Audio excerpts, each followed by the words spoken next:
really wonky, like the Hi everyone, The welcome stream just to froze. another session of Light of Thylea.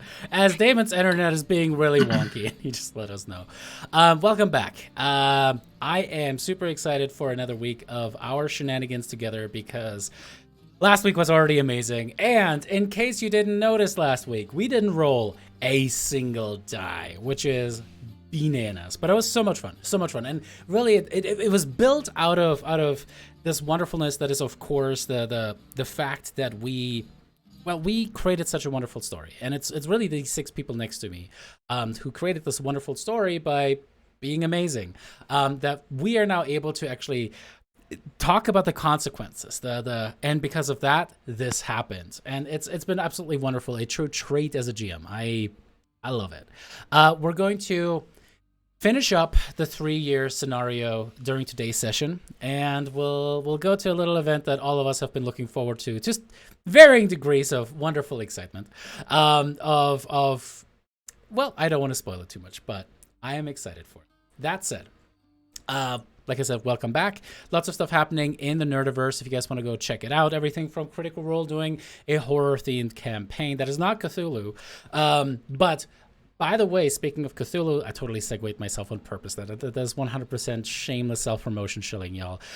We are actually going to have a Call of Cthulhu campaign. No, it's not going to be me and the people next to me, but it's going to be one of the GMs on the Polyhedra team, Thomas, who is absolutely fantastic. Tom is a wonderfully story-driven, super just amazing GM, period.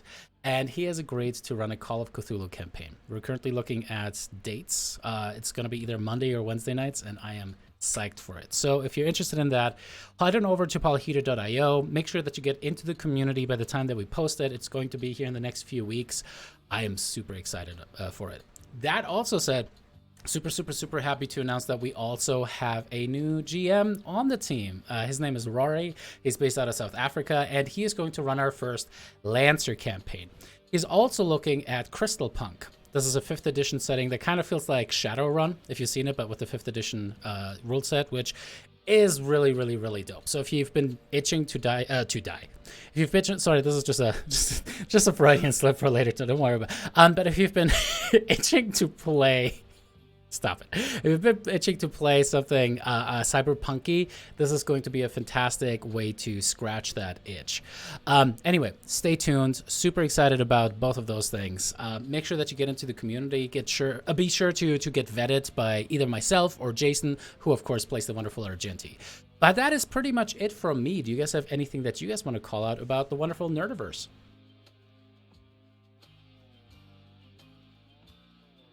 Nice. All right. Everybody's super excited about everything. Jedi Survivor is really good if you haven't played that yet. Jedi Survivor, top notch. Oh, right. Star Wars. Cool. Oh, yeah. Final- Yay. Tears of the I don't Kingdom know comes out spoilers, Friday. but the final boss fight is for real. It's like Cool. friggin' no joke. Actually, speaking of Nerdiverse, yes, there is one more thing that I had this weekend. Is of course Mother's Day, and if you love your mother, big if you love your mother, get out of here, Tyler. You love your mother. Stop it. I already got her a present because I'm just going to be playing Zelda all weekend. So, well, more important than Zelda that nobody cares about, even though Matt Mercer, voices the BBEG in that one, is Diablo 4. There's going to be the 3rd open beta weekend, which is going to be called the Server Slam. So if you want to make some time and cannot get in trouble with, your significant other, mother, whatever, if you make some time, it's going to be awesome. We're going to be playing with the community as well, so check it out. Anyway, I'm such a Diablo fanboy. I really am. I love that franchise too much. Anyways, that is it. I think I can only delay the inevitable for so long before we got to delve in, right? the inevitable another session of just RP and no fights and no dying. Right. Anyways, welcome back to another week of Light of Thylea. Previously, the group was able to bring the Oath of Peace to an end by negotiating a deal with the Stormlord, the Titan Sidon, the son of Thylea, the land upon which everything is happening, the goddess that gave her own life to birth the place that is now known as Thylea. And you guys found yourselves in, well, a little bit of a predicament. You were prophesied to be the heroes that would bring the Oath of Peace to an end, and you did. but at what cost? As it turned out, the gods, the other 5 gods, well, 4 of them were false. Vulcan, Valis, Kyra, and Pitor only had temporary godhood. Sorry, by the way, big spoilers for Odyssey of the Dragonlords there. Were only temporary gods until the end of the Oath of Peace. By the end of the Oath of Peace, only one of those gods even remained, Kyra, who came clean to you all that she was a mere dragon. And that she, as part of the Oath of Peace, the oath that she had sworn, could not divulge that secret to others.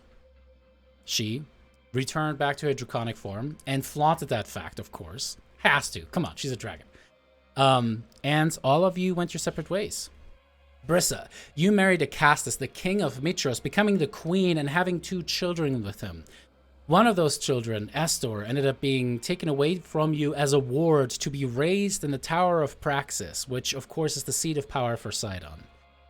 And as we learned at the end of the session last week, you as the head, the general of the Stormlords, the new Dragonlords equivalent on the land of Thylea, have been engaged in some darker operations. Daphne, you had been mostly locked away, fighting, your own fights in the deepest, darkest reaches of the Mithril Mines, definitely not making any kind of other fantasy references at all, battling things that are just generically interesting, and you came away with an interesting blade from the creature that you fought within the darkness, within the depths. Something that you started to carry to Mitros, because you had reforged it into a glaive for your dear, dear friend, Brissa, the queen.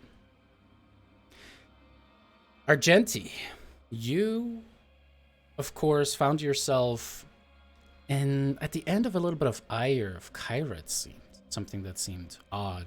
Excusing yourself from a conversation after Estrella had taken the first step away from it. And you stepped the first steps of the resistance against Sidon and the religious autocracy that he had been creating around Thylea for the last 3 years.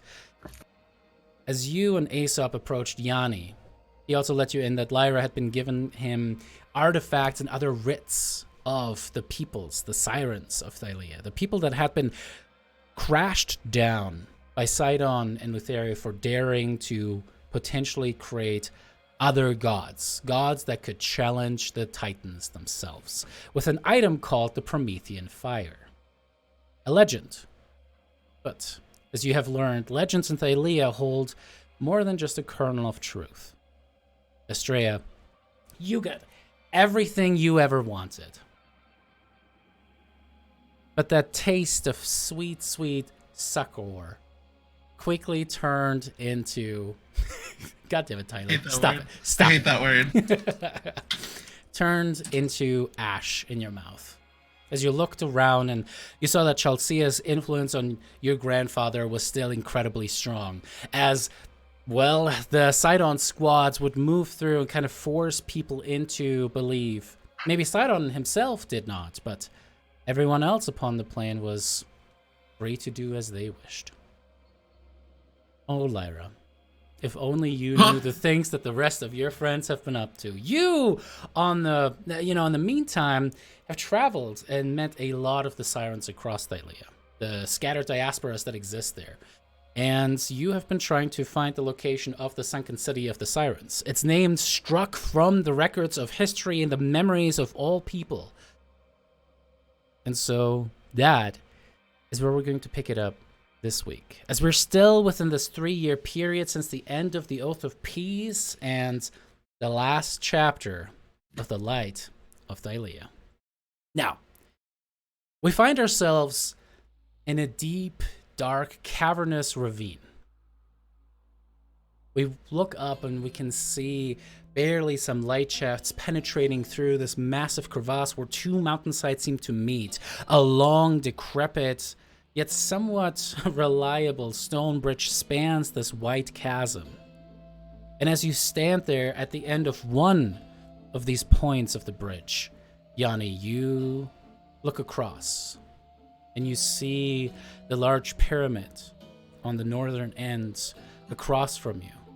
You can see the different mausolea that are built throughout this complex. The ancient stone carved with the use of magic to look like a grandiose but now abandoned necropolis.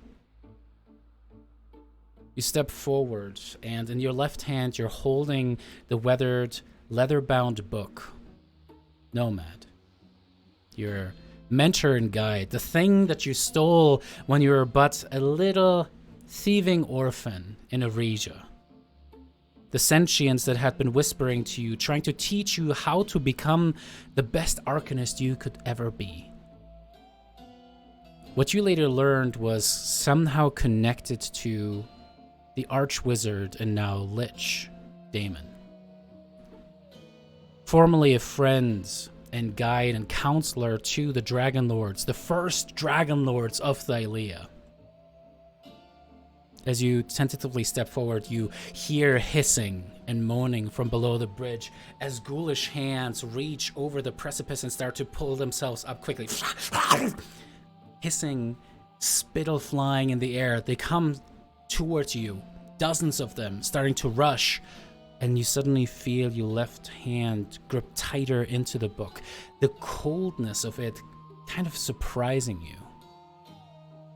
But as you look up, you suddenly see that there are these green energy tendrils that are starting to make its way off of the book, turning black as they get further and further away, and all of the ghouls and specters and wraiths, the things of the necropolis that Damon had clearly summoned in order to have protective wards of the necropolis, stop, and they stare at you. Your hand is trembling somewhat, yet at the same time, Yanni, you can feel the tremendous arcane power emanating off of the book in your left hand. What do you do?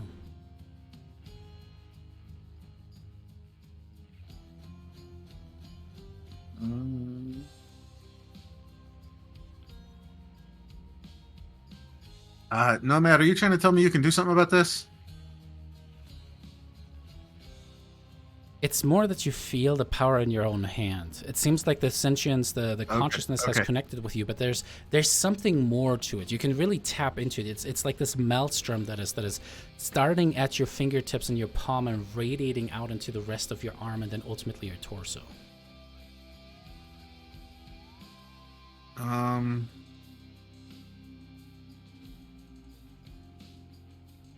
I guess I'll just kind of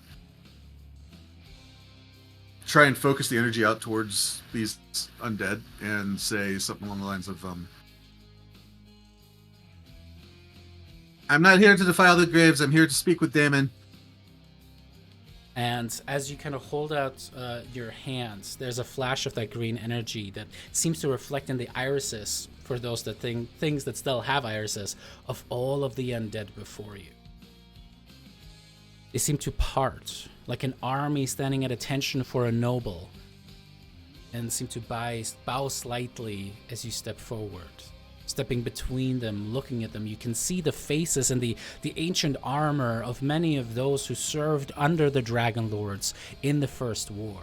And as you pass through, at the end of this long bridge, you can see a figure, tall, clad in dark robes with the beautiful golden filaments of someone who once served the Dragonlords. You can see upon his brow sits a golden crown, the sunken face, the eyeless sockets, considering you as you step forward. Yarny. What do you seek here? Damon. I guess basically answers, but the last time I sent you a sending, you told me not to do it again, so I thought I'd just show up instead of let you know I was coming. Why do you seek to interrupt my exile with questions? Have you sought the answers yourself first? I have, but well, there's some stuff that I think you were involved in that never got documented, probably for very good reasons. But now that the Oath of Peace is over, I think there's stuff I need to know as far as like how to move forward and keep things from going back to a bad place. Things are in a bad place, as you say, Yanni. Sidon is A in worse place. power. Untouchable again. Right. That's basically what I want to, like, right now it's at least he's behaving for the most part, but I have a hunch that's not going to last for long. And I want to do what I can to bring some balance.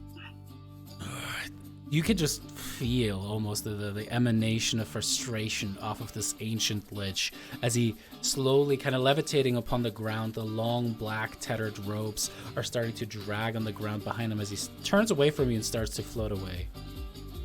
Go away. I have nothing to contribute to you mortals. Where's Mitros? Kind of Where's Mitros now? stops. She's the only god we have left.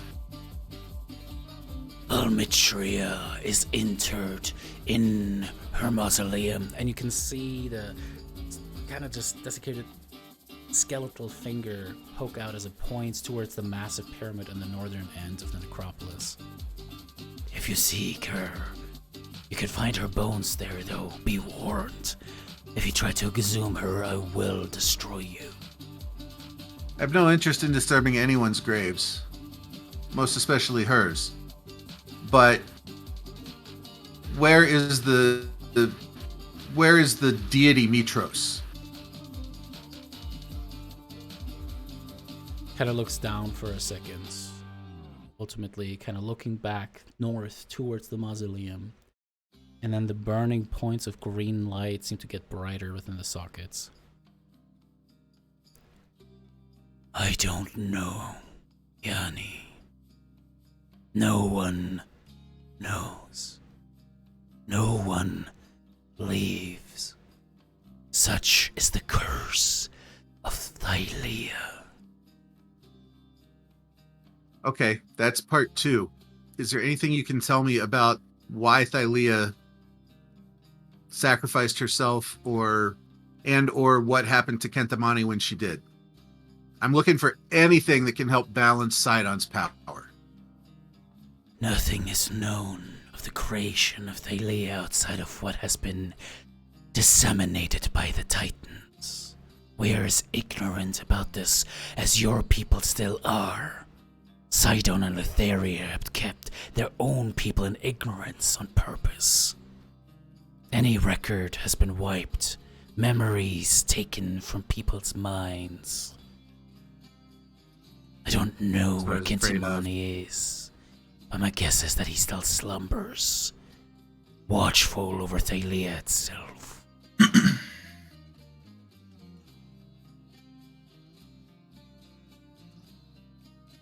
Can you tell me where your people originally came from? The Dragonlords? The original Dragonlords and the dragons? I could. What does it matter to you anymore? I've lived here for centuries now. In a way, I suppose I'm just as Thylean as the rest of them. I want to get some kind of help to balance against Sidon. If I can find a way to where the dragons came from, maybe I can bring more back.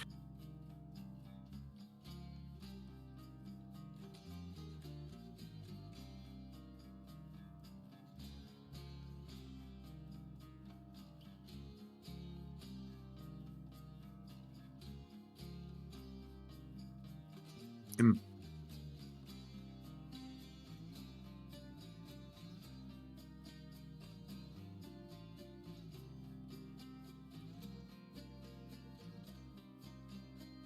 Okay, fair enough.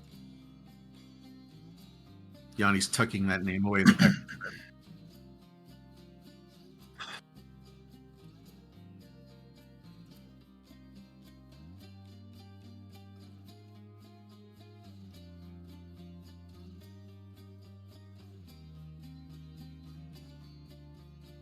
Do you want your book back?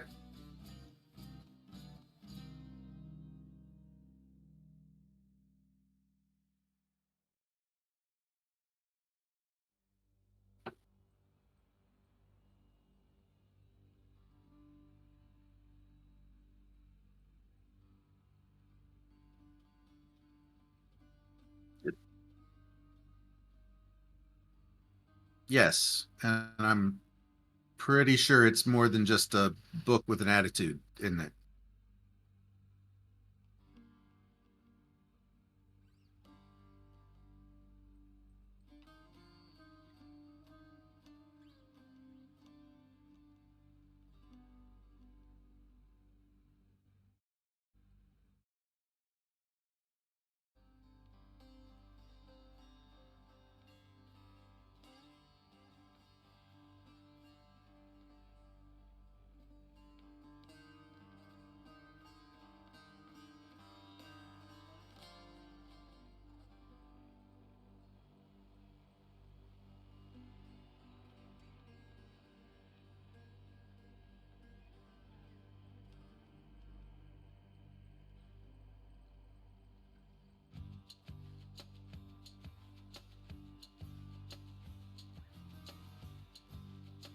You're not hurting anybody. I don't have any reason to do that.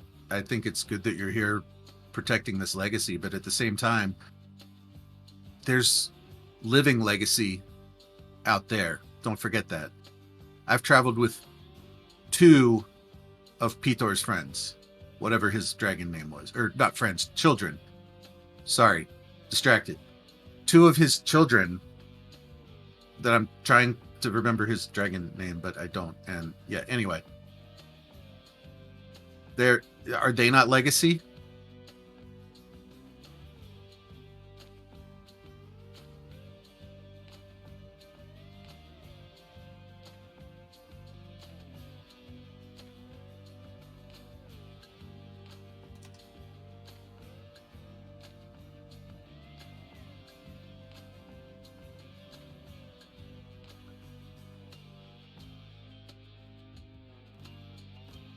Okay, yeah, but even you have to admit Estor was kind of a dick.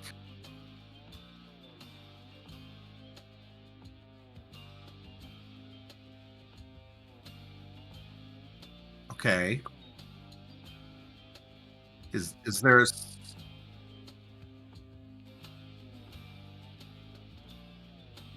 well,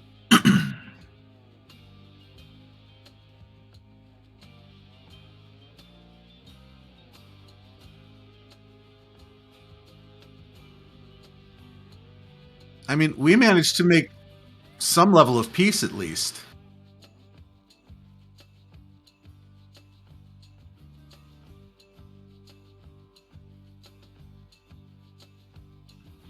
Well, maybe you should have filled this in.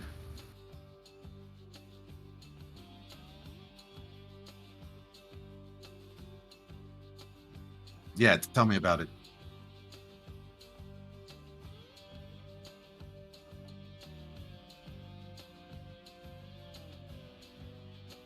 Come on, you're smart. You're probably smarter than I'll ever be. You could have found a way to slip us information. You know you could have if you wanted to. You just don't care. You just want to live here moldering away with the what's left of your friends. I get it. I'll leave now.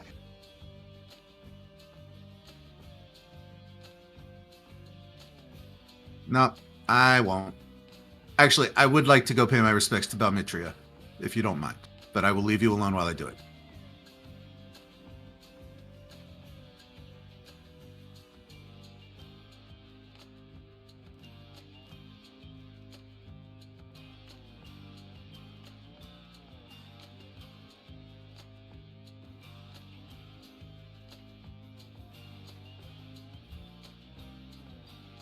He's okay with that though. Like that's not an issue. Yeah.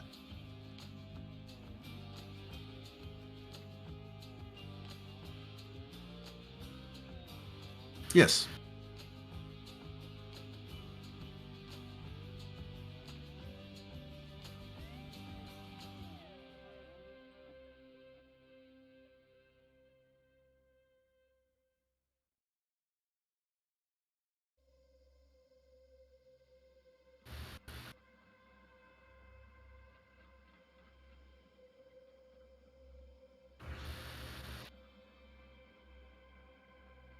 How close does it look like I can get to the corpse?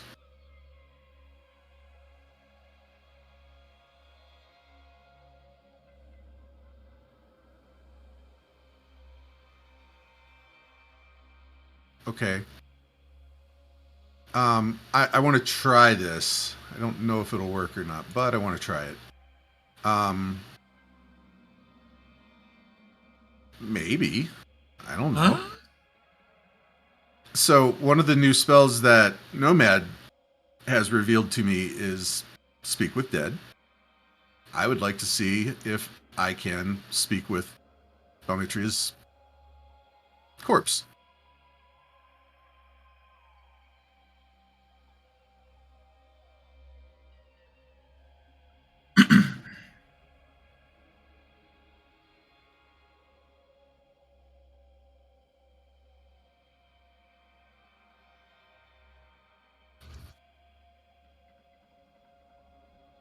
Yeah.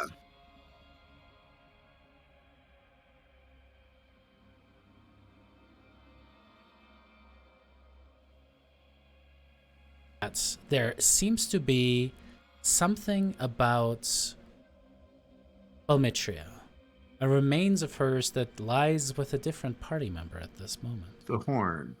I wasn't thinking about the horn actually being part of her. Fascinating. And I was just about to say, what if I dimension door into the crypt? Um,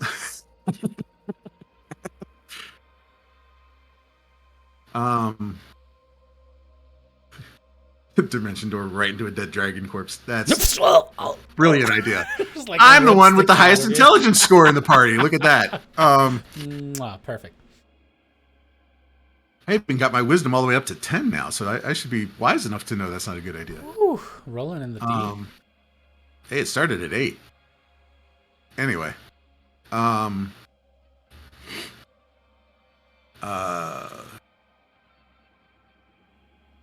right, well. Mitchie, if you can hear me somehow, thank you for what you did to get us this far. We could use your help again if there's anything you can do. Otherwise, Sidon's going to run rampant over this whole place again. Without having to worry about keeping his sister in check, even. So, yeah. And I want to try and get your kids out of prison, too. And back to the living, if possible. Anyway. Starting to sound more like and Letterkenny than just ancient Greek tragedy. I don't know. Never seen that, so I'll take your word for it. But Trailer Park Boys? No? Okay. not my kind of humor. Anyway. All right. Cool. Good deal. I'll who is it that has the horn? Lyra.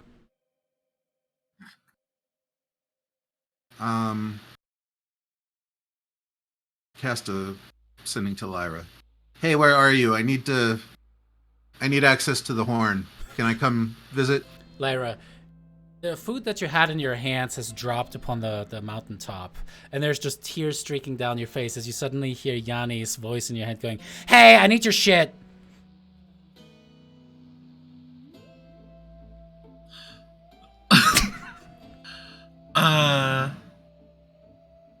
I'm north of Mitros, right? That's right.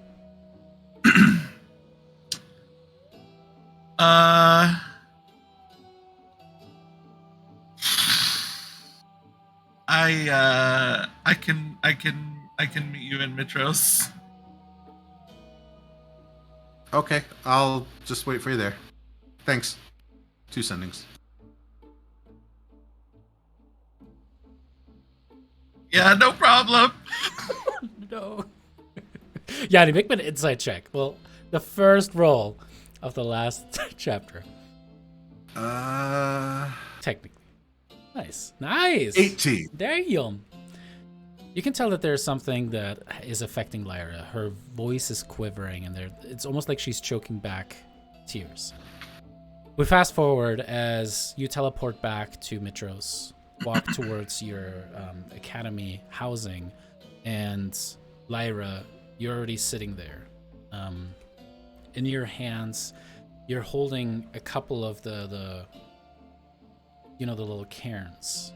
You can see where the kids had carved in their names, and you're holding like one of those kind of flat, smooth pieces as you just hold it in your hand. Yanni, at first when you walk around, you think that this might be another one of these artifacts that Lyra has, and you can get a little excited, but as you get closer, you realize these are not ancient carvings at all. This is like essentially youth graffiti equivalent. Hell yeah. What is going on? How'd you get here so fast? I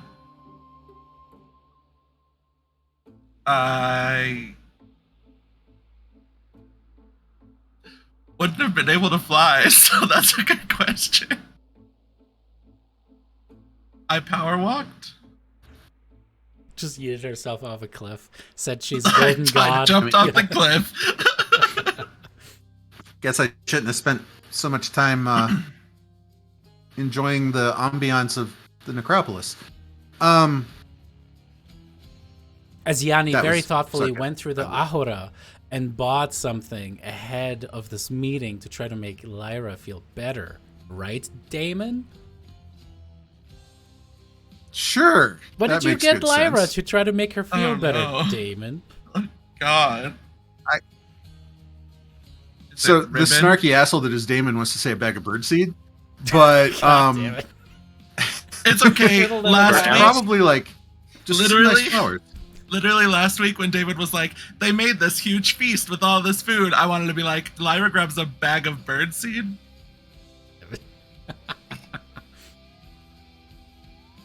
Yanni comes in munching on some roasted sunflower seeds. Here, I got you flowers. You sounded down. What?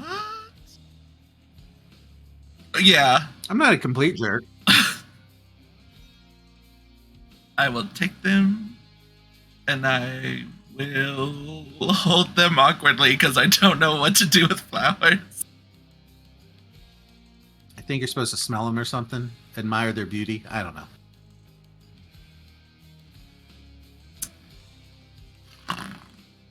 Yep.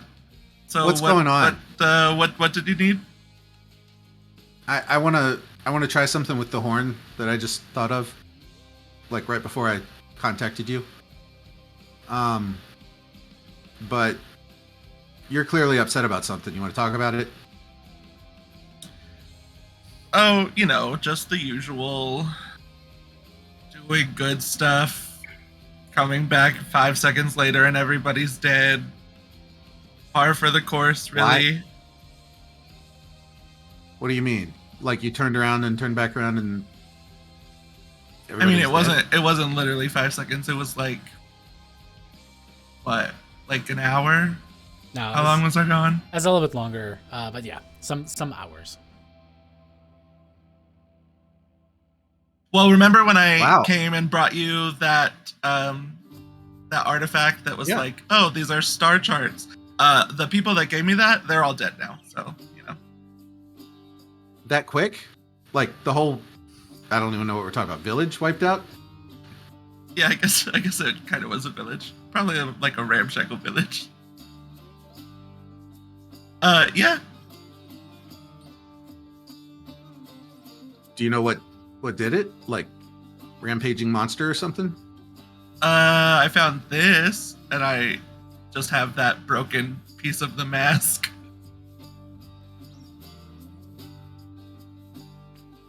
Does it look familiar, or Does it look familiar? No, you haven't seen that before. No, but I don't think it. I mean, I don't think it's something that a monster in the traditional sense would wear. Different kind of monster from the look of it. A theoretical monster?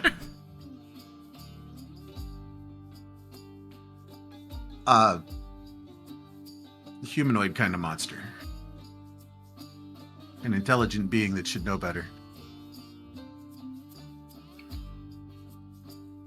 Yeah, I'll try and figure it out, but we'll put it on the back burner. There's more important things.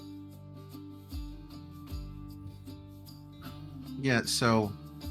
Oh, right. I Wow. opened my bag, That's pull out crappy. the Horn of Belmetria. You pull it out, and you see again the Oh. beautiful kind of carved out horn itself that it has been designed to of course be able to give people drink and food and such. So it has artifact powers about it. But as you hold it, you can see very much now that you've been around dragons for a hot minute, that the horn itself is the very tip of what must have been a magnificent horn upon a dragon at one point. Is it like horn or like horn? It would be more like, actually, now I gotta double check really quick. Hang on. I've always wondered if it's like nose horn or like head horn. It would be more of a head horn. Okay. That's David frantically looks for what color dragon Googles. Belmetria was. Listen, there's so many dragons, and I don't want to get it wrong because I'm gonna never hear the end of it.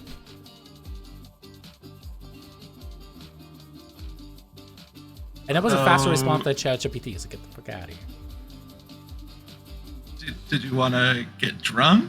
Because we can do that No, right now if it you want. occurred to me while I was standing in front of Belmetria's tomb in the necropolis, trying to figure out if there was a way I could try and speak with her corpse to learn anything, that this is technically a part of her corpse, and that Damon's not going to be standing there ready to turn me into dust if he doesn't like what I'm doing.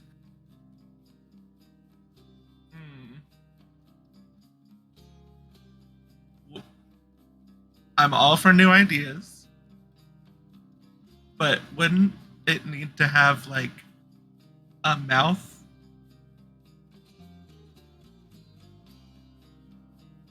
In order for you to talk to it. You know, I don't know. I've never really used the spell. I also have the spell. That's a good question.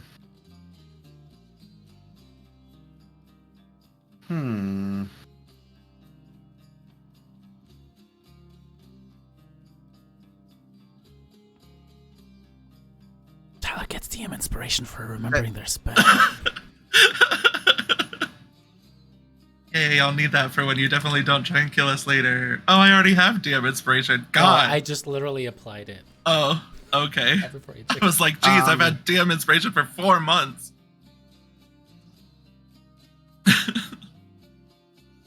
Yeah, I think you're right. I didn't think about that. I should probably pay more attention when Nomad teaches me new spells. I knew I should have dimension doored inside of the sarcophagus. You That should could have have what? ended poorly, right? I'm sorry, what? Dimension doored my way inside the sarcophagus. That wouldn't have ended poorly in any way, right? Well, I mean, if we're talking about knowing our spells, I think you could still do that even if you can't see where you're going, but then you might end up inside of the corpse of Belmetria, and that would be gross. Yeah. Yeah, I'm not really into piercings. Having a rib through my head probably wouldn't be the way to start.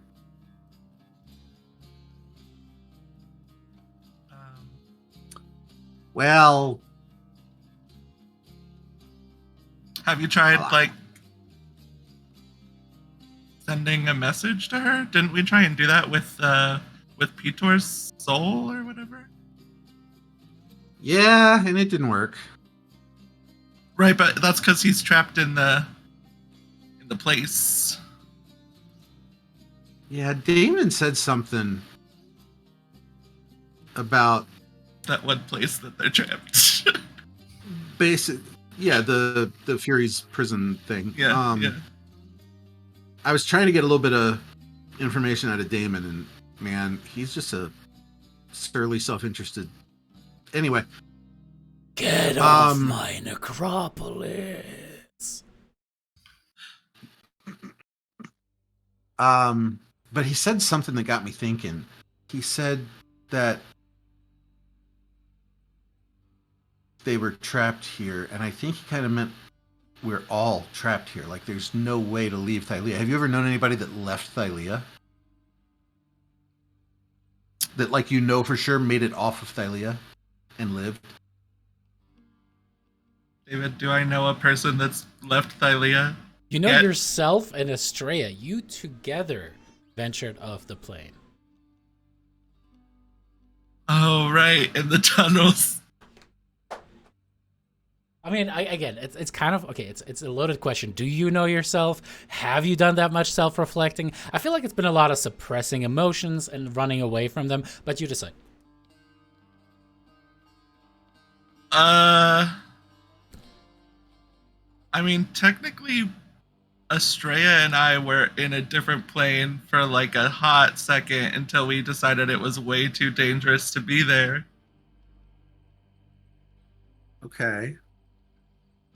There were some tunnels in the Island of the Fates that went somewhere else. There were like weird bug things, I think, flying around. I don't remember the full extent of it. All I know is that we got out of there real quick. So, you're still in good with the Fates, right? I mean, I hope so. I've been staying there for a while. Do you think you could get anything out of them about, like, how that works and why you can leave the plane there, but nobody else seems to be able to leave Thylea? Yeah, I can ask.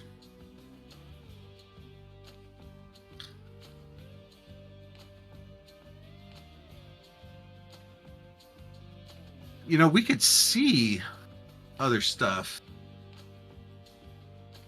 through the windows at the Lotus Witch's tower. I wonder if it was actually possible to travel through those windows, or if they were just like kind of able to see through the planes. You know, if I remember correctly, we thought about testing that theory out, but then decided not to because we weren't sure if we could get back. Yeah, I know, but I've learned some new tricks since then. Of course, no guarantee any of them will work, because this is weird. Like, what I'm finding out about Thylea doesn't make sense from what all the old lore books I've read say about being able to travel the planes. Which isn't much, Well, to be honest. Like, it's old books, like stuff that the Dragonlords brought with them that had any mention of that. None of the more recent stuff even has mention of that. I mean, before nobody left because Creating canon. because Sidon, like, you couldn't get far, right? That's why nobody left before, because of all the storms. That's why nobody left by boat. I'm pretty sure Damon knows how to teleport. Why couldn't Damon go home if he wanted to? Take people with him. Maybe he gets homesick easy. I don't know.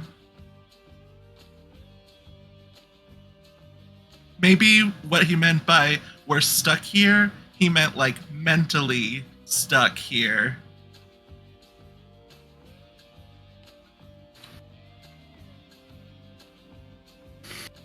No, I don't think so. So I think he was basically saying we would have left if we could, but we couldn't, so we fought.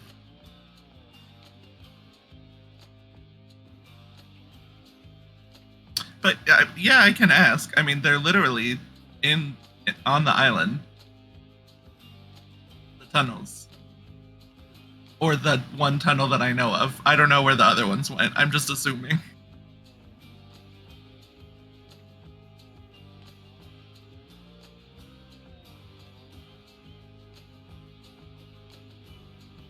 Didn't we see a person go through the tunnel too? Isn't that why we initially like checked it out? Hmm.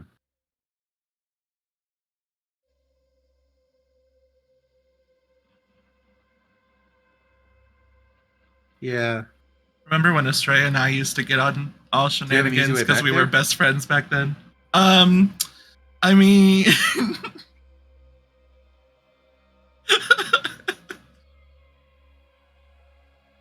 I usually just take a boat.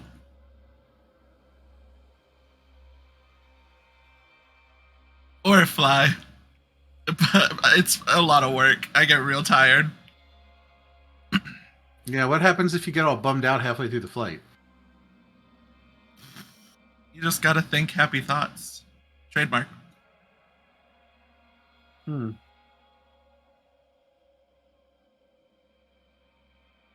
I guess all it takes is faith and trust, right? Um, We're gonna get sued. We're gonna get a cease and desist tomorrow. Parody. This is all parody, Yeah. people. Fair use. Fair use. Um, I can teleport us there tomorrow if you want. I already used my one shot at that today to get to the necropolis, but thank goodness for the circle version to get back. Yeah, sure. I don't think I have anything else I have to do.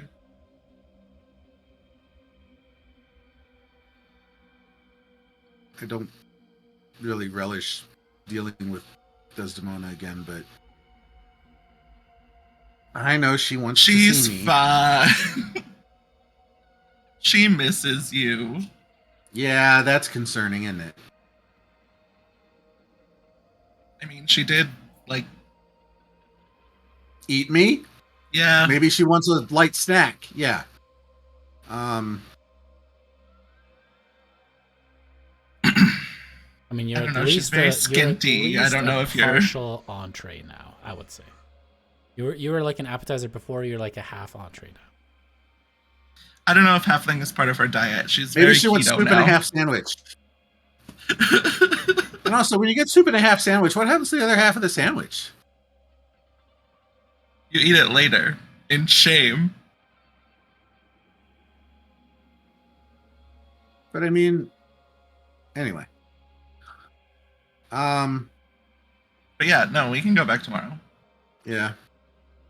Maybe I can convince her to tell me something useful. I mean, Okay. that's all on you if you decide to try and bargain with her.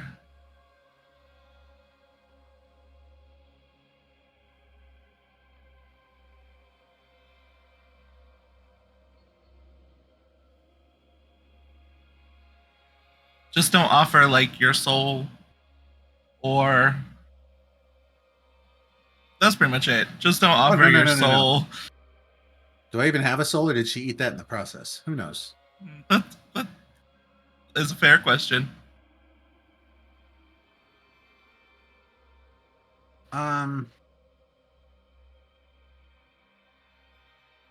Is there Okay, anyone else you let's need plan to on see that. today? No. Let's plan on bouncing there in the morning, I guess. Can I have the horn back?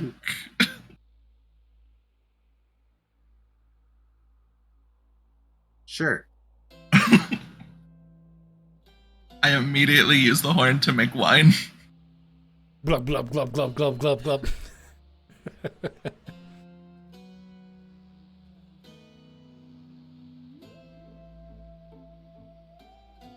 Alrighty.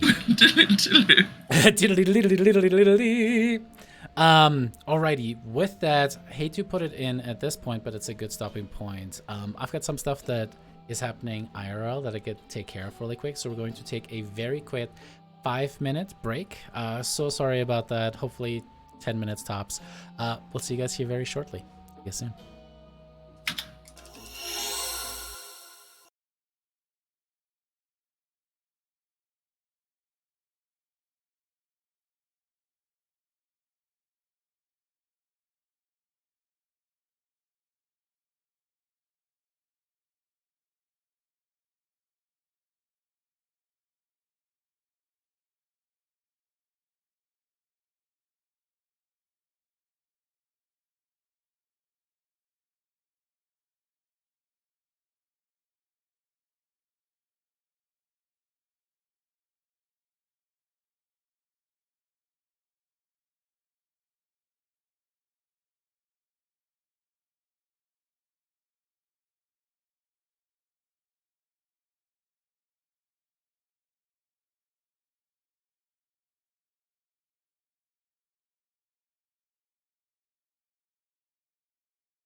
Alrighty, we are back. Thank you for that quick intermission. As we're delving back in, we find ourselves in the Tower of Praxis, a large attendance room. In fact, one of the rooms that you all met with Sidon and Chelsea to consider the extension of a new oath of peace.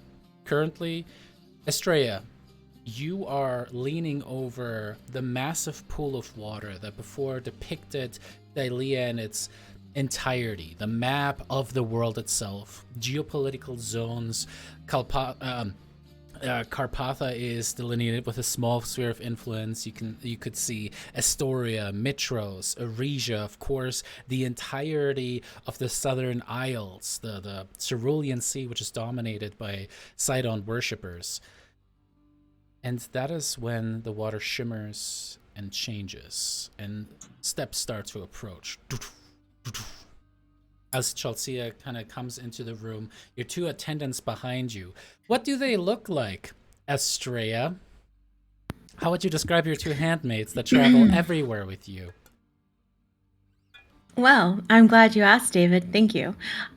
They are storm priestesses, and they are in all white, and they have smaller versions of the headdress that Estrella wears. Hers is bigger, with the Io side on in it. Alrighty. As Chelsea approaches, you can see that she has what appears to be a completely white-furred minotaur as one of her handmaids. And what appears to be Thylea is kind of grumbling. I don't want to be involved with this. If you spy on them, you spy on them. His long black beard, the central red eye with the slit that is, of course, the symbol of the Titans. His dark hair cascading down, making Lyra swoon, even this far away. He shakes it as he goes, Well, enough. You have your fun. And kind of gives you a look. You haven't seen Telios in a long time, Estrella. In fact, nobody really knew what he had been up to for quite some time. Roll me a D100, Marissa. Okay. Yep. 57. With a 57, even the little bit of politicking and intriguing that you have been engaged with has not been able to suss out what Telios has been up to, and he's been kind of on your watch list. So now him resurfacing is particularly interesting. He kind of gives you a little bit of a look and a smile as he goes, You just well, you know. All right, I'm off for the night. Walks away as Chelsea walks in. Well, hello. How are you, my niece? I am well. How are you, Oh, Chelsea? quite well. I would like to have your presence for something that I'm going to engage with, if you would be so kind as to indulge me. Of course. You see, I have placed many divinations upon your friends as they travel across all of Thylea. And she kind of waves her left hand as the water starts to now completely disband the image of Thylea itself. Instead, it seems to be a divine sensor that is showing what appears to be the necropolis and a little Yanni walking between dozens of undead to a bridge towards something that you have heard of. You weren't there when he spoke to the Lich Daemon. But you recognize this to be the necropolis of the Dragonlords. Estrella kind of leans over the side and watches for a moment and then glances over her shoulder. Friends is a interesting term. Is it? My wards, the ones I am chosen to look after, perhaps? So you must be the person who is most uniquely qualified to tell me what Yanni is doing in the necropolis. Well, Chelsea, the fact that you have your little spy spells on them and I do not tells me that you should know what he is doing more than I. So we can spare this little repartee and you can just tell me what you think he's doing. I don't know. That is why I'm asking you. My father has assigned you to watch over them. and I believe you have been doing a woeful job.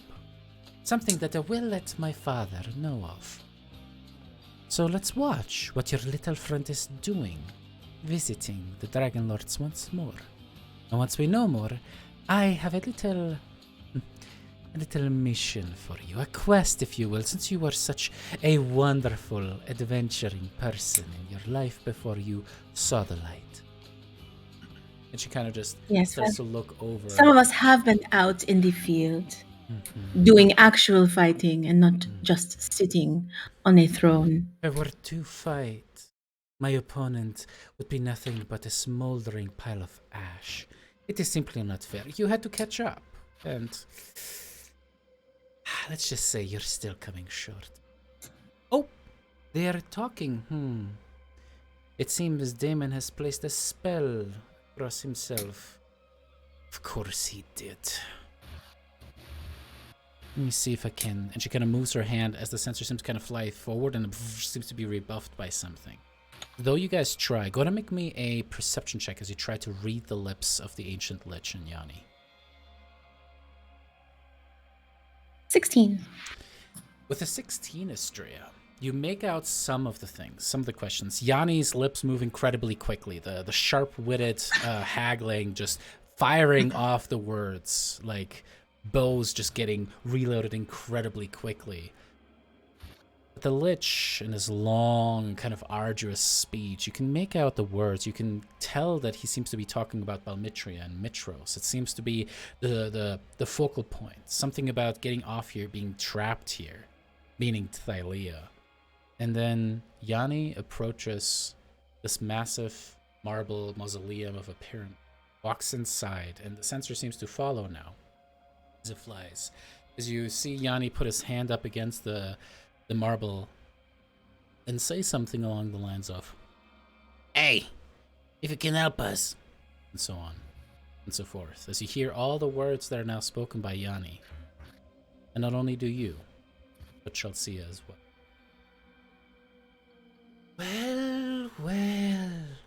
Well, it seems to me that your ward is getting a bit, how do the people in Mitros, the young ones, call it, uppity towards the one true ruler of all of Thylea.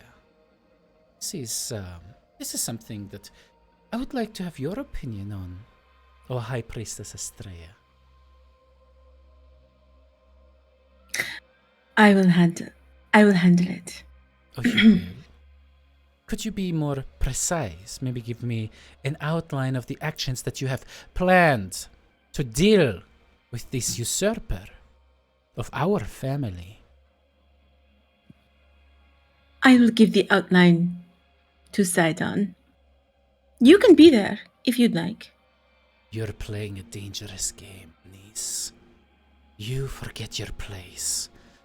Unlike me, you are not a god. You might have divine blood, but that is where it ends. Do you hear me? Let's put our pretenses aside. You Only one report of us. to me.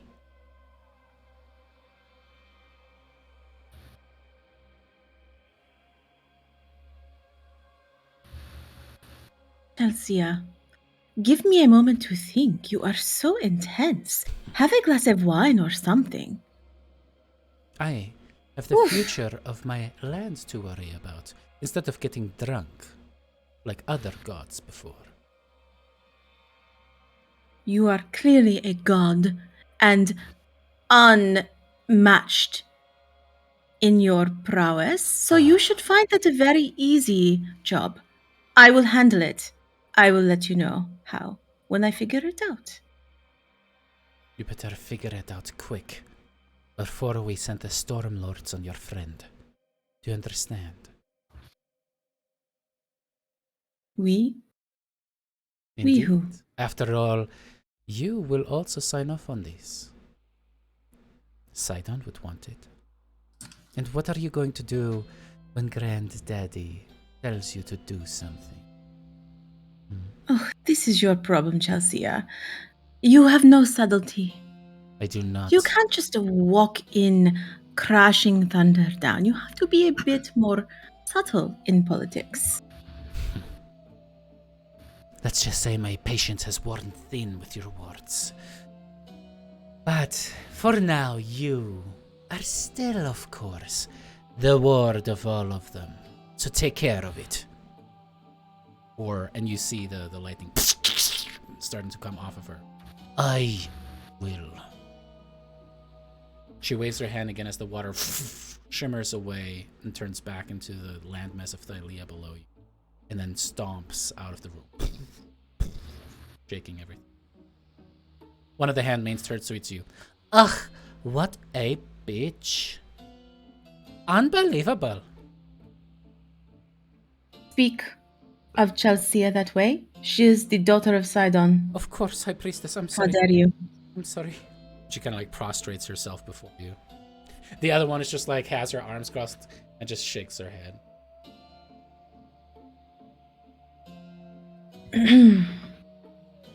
I think Estrella heads back to Mitros. As you She'll take the other two with her. kind of start walking forwards, the Minotaur seems to have remained behind and stands there. And there is one more thing. Her voice, kind of deep and hoarse, speaks. Another of Estrella your just stops lords. without looking back and giving her an acknowledgement. Just stops. My priestess, there is concern in Arisha. You want to do your diplomacy. Our goddess, Chelsea, would rather use lightning and thunder. It appears that one of your friends, Argenti, seems to be connected to an increasing activity in blasphemy. Talk to him. Talk sense into him, or he too shall be vanquished. She bows to you and walks off.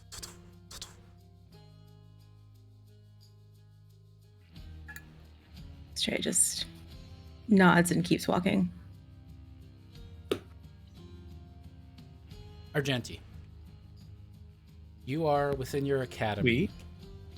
As you have gone through and you just had a meeting with all of the different tutors and sophists of the academy, going through the reports, and the children overall are doing exceedingly well, but to you, most of it sounded like the proverbial womp, womp, womp, womp, womp, womp, as your mind is just preoccupied.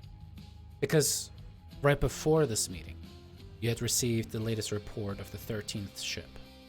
The 13th ship that you had hired at Cherem of the last set of sailors willing to go on this expedition. An expedition that you have tried now multiple times. Between Yanni, Lyra, and your efforts, you have been able to pinpoint it must be somewhere in the Cerulean Sea. That is clearly where the city of the Sirens had gone. If only you can engage in deep sea divination, you must be able to find it. And so you now have sent over 100 sailors to their deaths. Ship after ship, taking a contract, sailing to the Cerulean, and never being heard of again. Sending spells fail. Divinations upon the ships show that they have crashed and broken. Clearly the sign of stormy seas sinking the ship.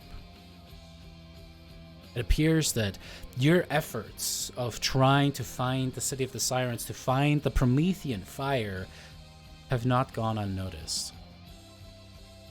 Lord Argenti? See this little gnome with pink hair. He has like a set of spectacles kind of upon his eyes. Lord Argenti, are you still with us? We were just speaking of arithmetic. The children, they seem to prefer geometry, which is interesting, but arithmetic is very, very, very important. What do you think we should do? Teach them what they wish to learn. Geometry is just fine. But we are the wards of the children. We need to make the decisions for them. There's like a half set of teachers who are all kind of like nodding along, and the other ones are kind of like, they almost make like this don't challenge Argenti right now, as they can tell that you have been somewhere very different. You know that some of your teachers are at least somewhat informed with what's going on. Maybe 2 that you really trust. The rest of them are oblivious, and they just believe that they are doing good work for children, albeit all of them, all the ones that you don't trust, at least outwardly worship Sidon in the city of the Stormlords. Do you suggest that we force people to learn something and accept something they don't want to? Of course, when it is something like arithmetic, it is the truth of the multiverse. That is how we know of anything. That's how we can make math. I'm just build gonna walls. stand and push my desk away from me. Get out. What? I'm the Leave. foremost expert in mathematics in the southern part of Thylea. You cannot do this. You cannot simply fire me. You're not being fired. Just... I don't have time to listen to this. Geometry is just fine. This is unbelievable. This place calls itself an academy, but it is run clearly by someone who has no interest in teaching children. Discipline. You would have to have discipline yourself first. You do not have to fire me. I quit. As the little gnome stands up, barely kind of makes it to like your knee level and starts to head out. On the way out, you suddenly hear him as you kind of like start to just frustratedly grab your nose bridge. He's like, Hi, priestess, of course. All praise to Sidon. It is wonderful to see you. and you look and you see the beautiful shimmering hair of Estrella with a Sidon eye crown upon her brow and the 2 priestess attendants following her. You see the 2 teachers whom you trust kind of give you looks of, what the fuck is she doing here? As the others are just coming. I guess the meeting is over. Oh, yeah. Good day, Lord Argenti. Good day. Good day. The hall kind of filters out as people kind of bow to you, Estrella, as you walk into the room. I'll stand there silently. Now, Estrella, you have traveled to Eresia. You know that both of your friends, both Yanni and Argenti, being on Chalcia's radar, so to speak, is not a good thing. That it likely can mean their untimely and incredibly violent deaths. You know you had to travel, and maybe there was a chance that you could rectify things in Eresia first, and then moving on to Mitros thereafter. As you stand within this beautiful hall, what once was one of the martial temples of the people of Eresia, having been reclaimed, bought by Argenti's friend, and then repurposed into this hall of learning, supposedly. You look around, and there is the iconography, the blue banners and silver lightning bolts. You can see that there's a statue of Sidon holding a scroll in the left hand and a bolt of lightning in the right. And Argenti looks so very small, yet regal, standing before this towering marble statue. What is going through your head as you're here to warn, reprimand, help your friend?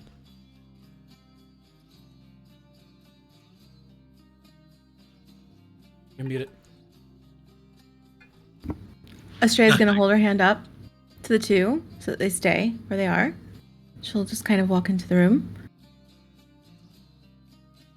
And she realizes she should have asked what sort of like surveillance Chelsea has got going on. Is it just like location? Is it like verbal? What's going on there? So she's but she'll just walk towards Argenti. Hello, Argenti. How are you? Oh, friend. I am well. How about yourself? I am troubled. From what? Well, I am disappointed to hear reports of what you've been up to. And she'll just maintain eye contact with him and then look down. That's so. I can assure you all I've been doing is overseeing this magnificent school. Perhaps the information is incorrect. That is what I've come to ascertain. But you see, you've come to the attention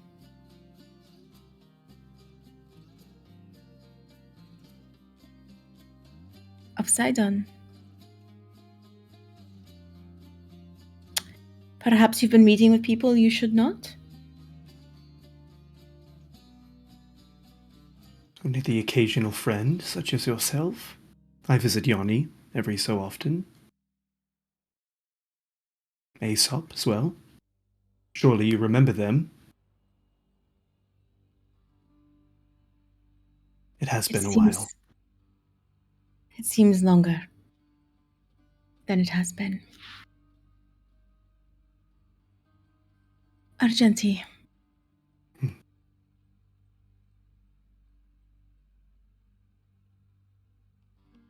You must know, there is no other way. It is Sidon. He is the Lord of all.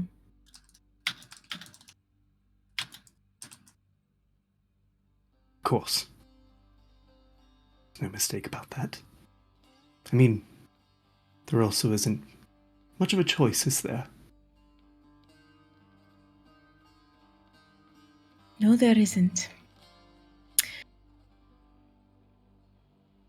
Just know that we are watching you.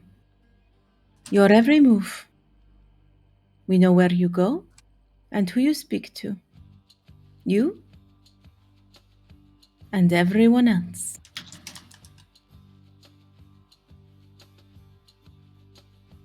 It's we now. So you've completely aligned yourself. Moving up in the world. Good for you. Thank you. It is a privilege to bring the true faith to Thylea. I agree. True privilege. So keep that in mind. Yes. Is there anything else you need? Or should you be gracing our halls any longer? Estrella. Or High Priestess Estrella. Apologies. No, that is all. Just know that we are watching you. And we know where you go. And you wouldn't want the people that you meet with to be hurt or worse.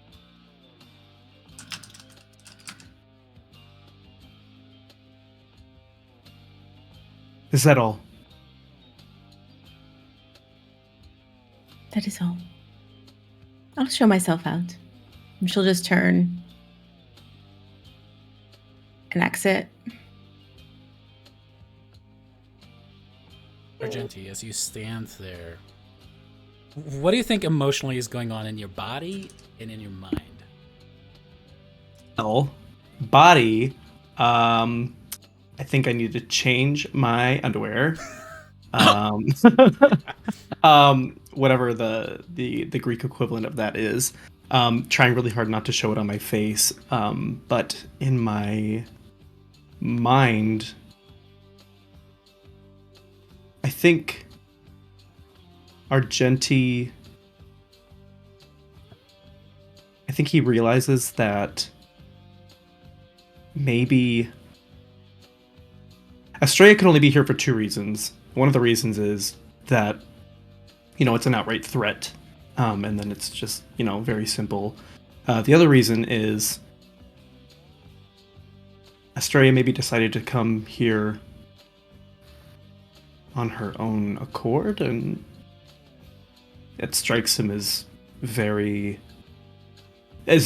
too obvious of a decision for Sidon. So he, there's a little bit of doubt that he doesn't entirely know what's up with Estrella. There's a I don't know, he's uncertain about that exchange. I think he's smart enough to know that. But yeah, no, he's also thankful for the information. Sidon sent Australia to threaten him. Then that was really stupid on his part. He gave a lot away.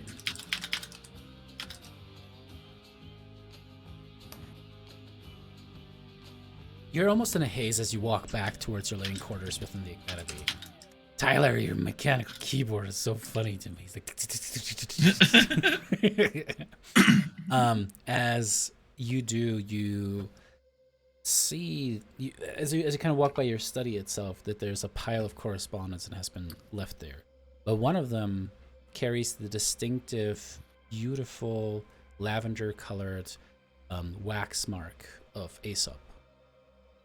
As you kind of walk over there to distract your mind, you rip the scroll open and you open it up, and you can see there that it says, "My friend, I was able to find one. I found him. I found Leto. He's in Carpatha. I found one of your boys. Don't lose hope." And it's just all written on the scroll. Okay. I grip a hold of the note, like so hard that I crumple it a little bit, and I just start heading out the door. And just as I sort of leave through the doors of my office, I'll just have I been to Carpatha at this point? You tell me. I mean, you certainly could have if you wanted to. Carpatha would have been a logical, what is it called? Like a logical place for recruitment.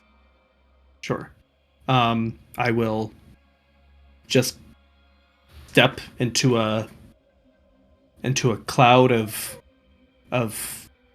icy smoke and teleport to Carpatha. Alrighty, you teleport away and find yourself in what is best described as a ramshackle city. If anything, there are 3 rings of palisades that have been constructed around it. If anything, the city is more like this impermanent installation, like a fort that was constructed. It seems to have been built to hold back hordes, and in fact it has. You can see that there are 2 moats that separate the palisades from each other. On the outer ring, you can see what are these spiked massive pieces of timber just rammed into the ground and sharpened. You can see dead centaur bodies just kind of piled up against them, being pulled off by the people of Carpatha. As you kind of appear there, immediately you can hear "Hey!" as a javelin kind of lands at your feet. You're like, what? And you can see that there are 3 scouts that are starting to ride around you, kind of like having short bows at the ready, trained on you. Identify yourself! Who are you? Argenti, di Gladio, of the Light of Thylea. They all kind of stop. Bows are still trained on you as they go. Is that invocation of a name supposed to make us want to like you better? You're the entire reason that we are here, betrayer. You would all be dead. That's not a betrayal. What do you want, traitor? Come here to find my son. Kind of look at each other.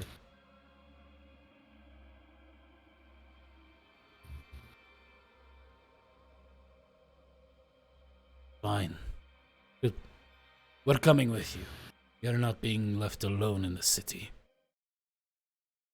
Very well. You see one of them kind of lean over and talk to another one of the scouts on the horses. Go ahead and make me a perception check.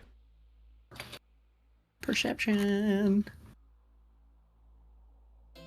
That's gonna be a 14.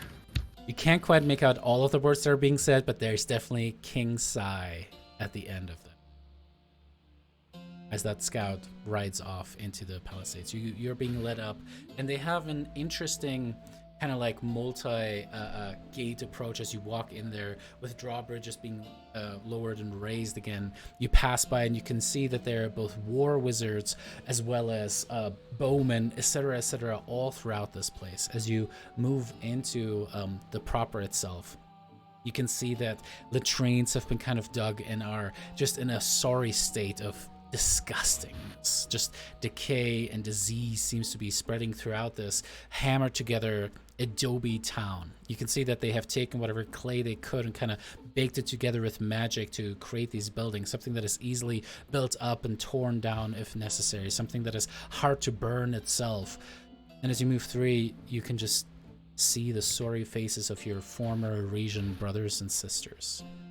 You move through and you can see where once they were a proud people, warriors who trained themselves in the agnostic methods of martial superiority. They are now survivors, brought to the brink of exhaustion and extinction by the what seemed like unrelenting assaults of the Fey folk.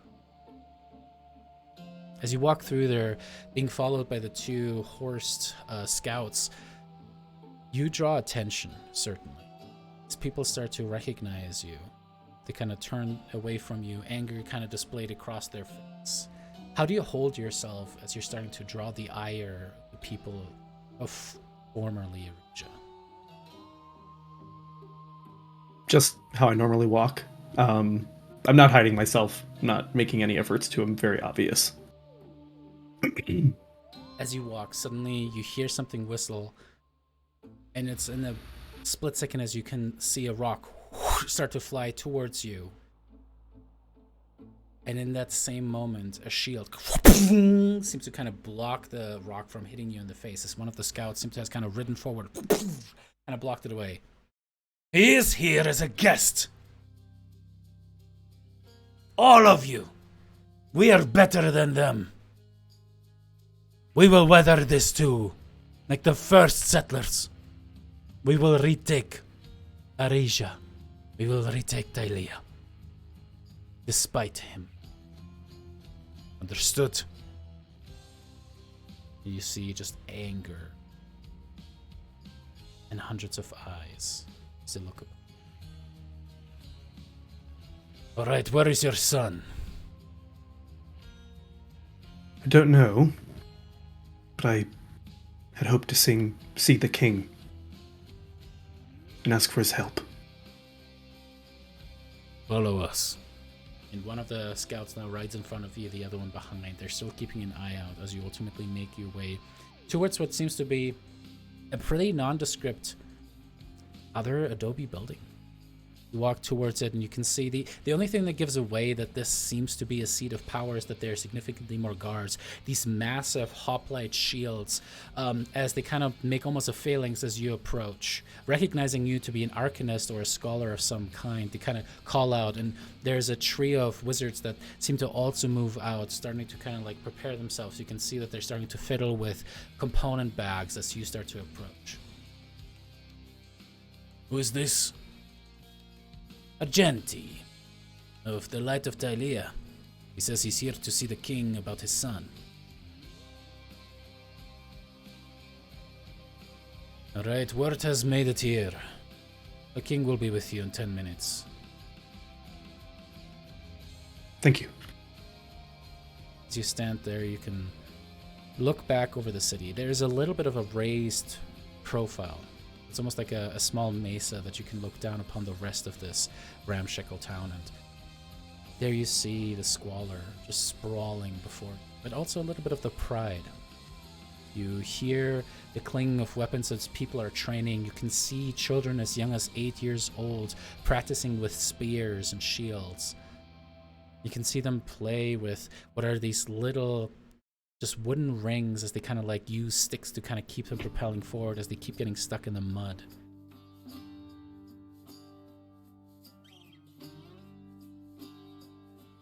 Argenti? Your king-size voice behind you. You turn around and you can see a very simple but highly functional adamantine plate. No kingly regalia, Not even a mantle currently. You can see that his sandals are worn and mud-caked, so are his feet. There's dirt smeared across his face, and you can see what appears to be a freshly magically healed wound. His left arm looks like it was probably torn off and then reattached with the use of magic. Can I help? King Sai. Yes. Yes. I recently discovered that my son is in your city. I don't know exactly where he is, but I was hoping I could use your help. And perhaps in exchange I could also help you. Forgive me, but the last time that I helped you, you killed my mother and betrayed the city of Arisia. You can sense no hint of hatred, by the way, in his voice. It's there's a little bit of sadness, but mostly it's just a statement of a matter of fact. Were you aware of what your mother was doing to innocent people? I was not. I would not have supported it or condoned it. What my mother was doing was unforgivable. And she wouldn't stop. Yes, and So you're somebody seeking had to for stop her. excuses. You turned your back on Arisha. What she did was unforgivable. And what you did kind of just points towards everything surrounding you currently. Has led us to this, the squalor that we now exist in. Is this what you wanted for us?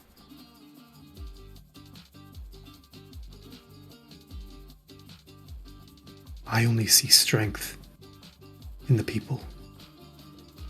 Everyone. Even the children, as much as I dislike how Arisha was treating children before. The squalor is not ideal. But I sense a spirit of endurance. From the moment I walked into the city. There's more pride.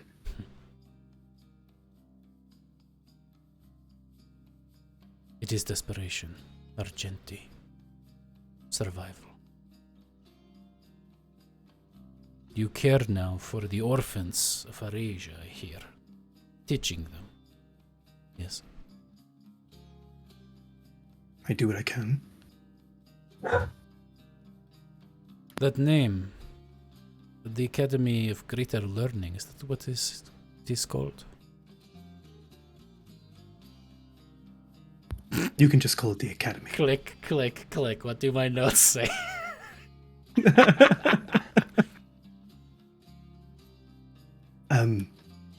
The name is not that important, but it is called the because it has Gladio come to Institute the for the Gifted. attention of my spies. Why don't we continue this conversation inside? Perfect. You walk in, and more soldiers come to attendance, the trio of wizard following you very closely. Sai kind of puts his hand up and pushes them back. They seem to kind of look at each other and then very sternly at King Sai, who just closes his eyes and wearily shakes his head. You guys walk up an adobe flight of stairs and ultimately into a very Spartan, or should I say Rasian room. A simple wooden bed, flat. It doesn't even have any kind of, not even a hay mattress, it is just the wooden board itself. You can see a small desk that has very neatly arrayed scrolls upon it.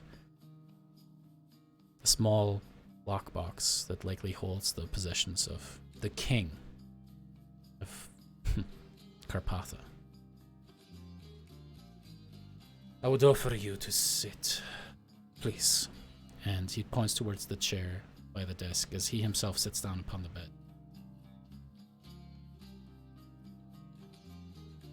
Thank you. And I'll sit.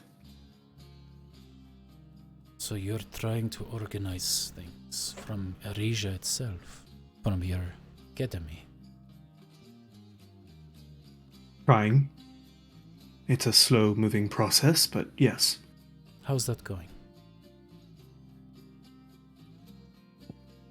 It is well, although recently I've just learned that Sidon may know of our intentions, which is a little unsettling. You can kind of look at his very introspective nod as he looks down towards the ground. He has filled out, becoming broader. His muscles seem to have grown a little bit from that. And I mean, he looks like a formidable young man now. But you can see the weariness, the healed scars across his face, across his, arms. Life has not been kind to him since the exile. You say that you can offer support. I will not hold your son as a bargaining chip. I would not do this. Not to a father. But if you're sincere, if you want to give Karpatha a chance, what can you do for us?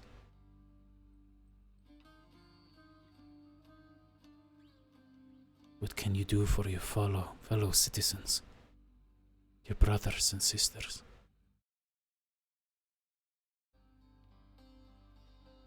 Give them a goal? I don't know exactly what you're planning, if you're planning anything, but we've recently learned of substance, or a thing, really, called Promethean fire. Have you ever heard of it? No. What is this? Well, it is something that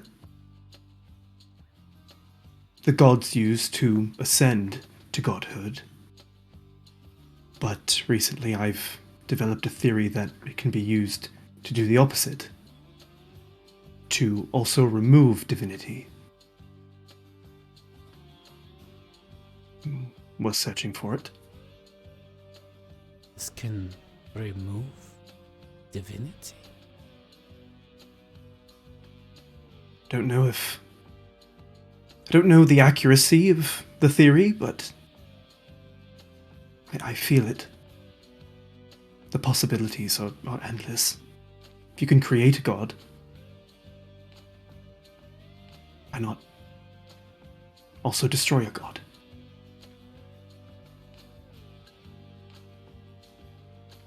Sorry, Argenti, but it seems like a far-fetched scheme.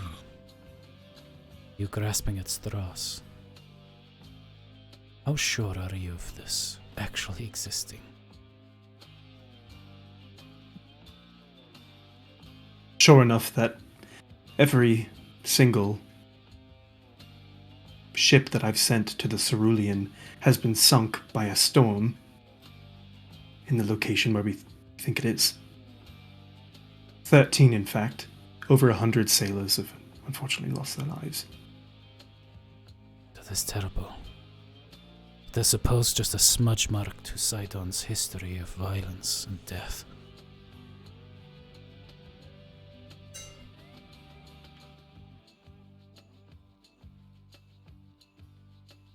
Would you give this fire to Karpatha?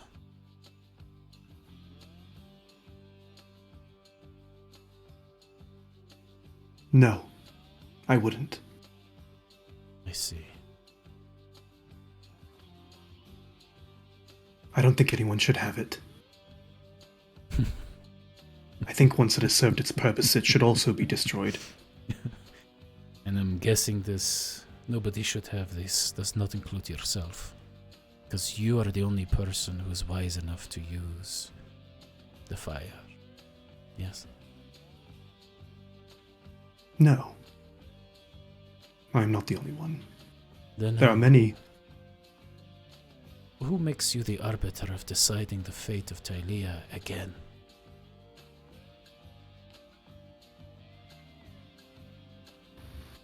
Honestly, nobody. But I do know my intentions with it, which makes myself trustworthy to myself. Well, Argenti, I am glad that you can trust in yourself.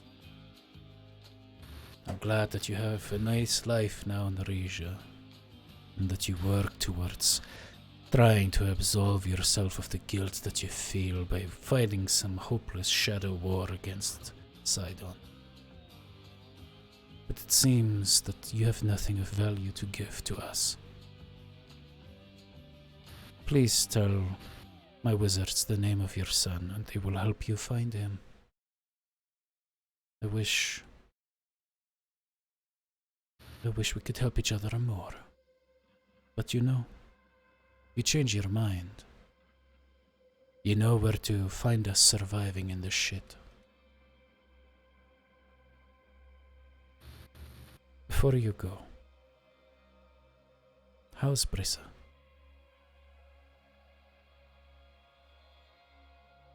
I don't think I've had much contact with Brissa. But I assume she's well. I know that she's given birth to twins. She has. I heard something about this, but I didn't know if it was just a rumor. Yes, one of them, unfortunately, has become a ward to Sidon. Or Sidon, rather. It's become the opposite. I don't know how to say that, but yep. I see. That is... I'm glad she's found some happiness, but that is the only thing that living under Sidon will ever do for you. Pain. Well then. Good luck with your son, my friend. Thank you, and I truly am sorry. Sure.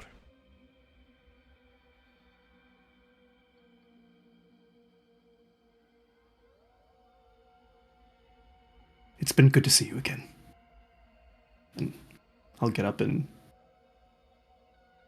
give a nod. A deep nod. Back to you.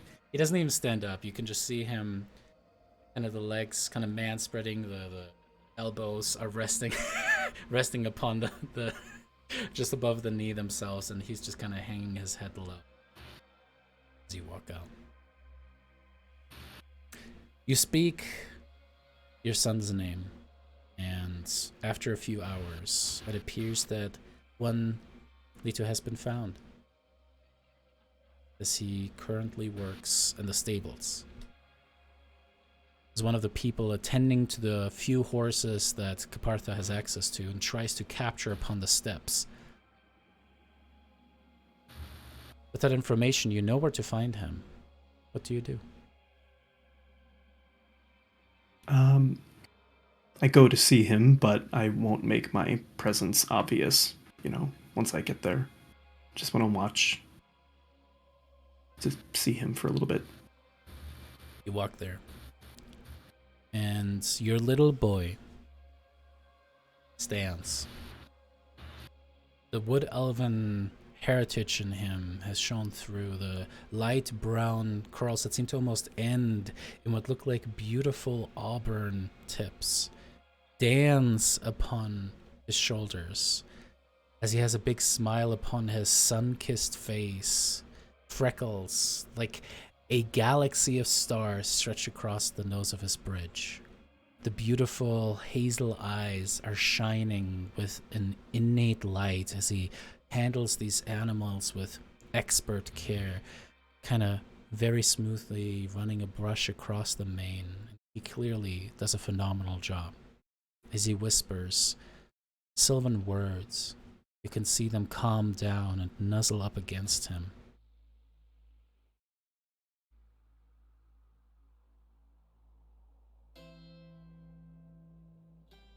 I'll just watch for a little while longer, and I want to say something so bad because it's been so many years.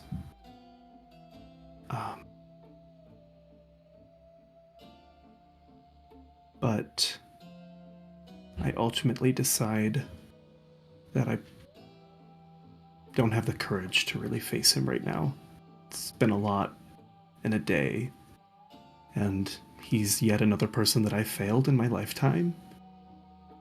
And I think I need some time. But I know where he is, and that's comforting. So I'll just leave and find a place to rest my head if there is any place in Aresia, and if there's not, I'll... Karpatha, you're a little ways away from Aresia. I mean, oh my god, in Karpatha. Not Aresia Yeah. anymore. Yeah, in Karpatha, yeah. Ugh. You do, and there's no such thing as an inn here. Everything is essentially under perpetual military law. However, if you express the interest to stay the night in Karpatha, you're offered the barracks with the other soldiers, the other arcanists. You think that it's probably partially also to keep an eye on you to make sure that you're not doing anything untoward. But yeah, there's no such thing as, hey, here's the Karpatha Inn. Yeah. Yeah, I'll go there. Again, still not trying to hide. Go in there and I'll lay try there to sleep. Yeah. upon the hard wooden board, looking up at the adobe ceiling there, hearing your fellow former Arisians snore around you.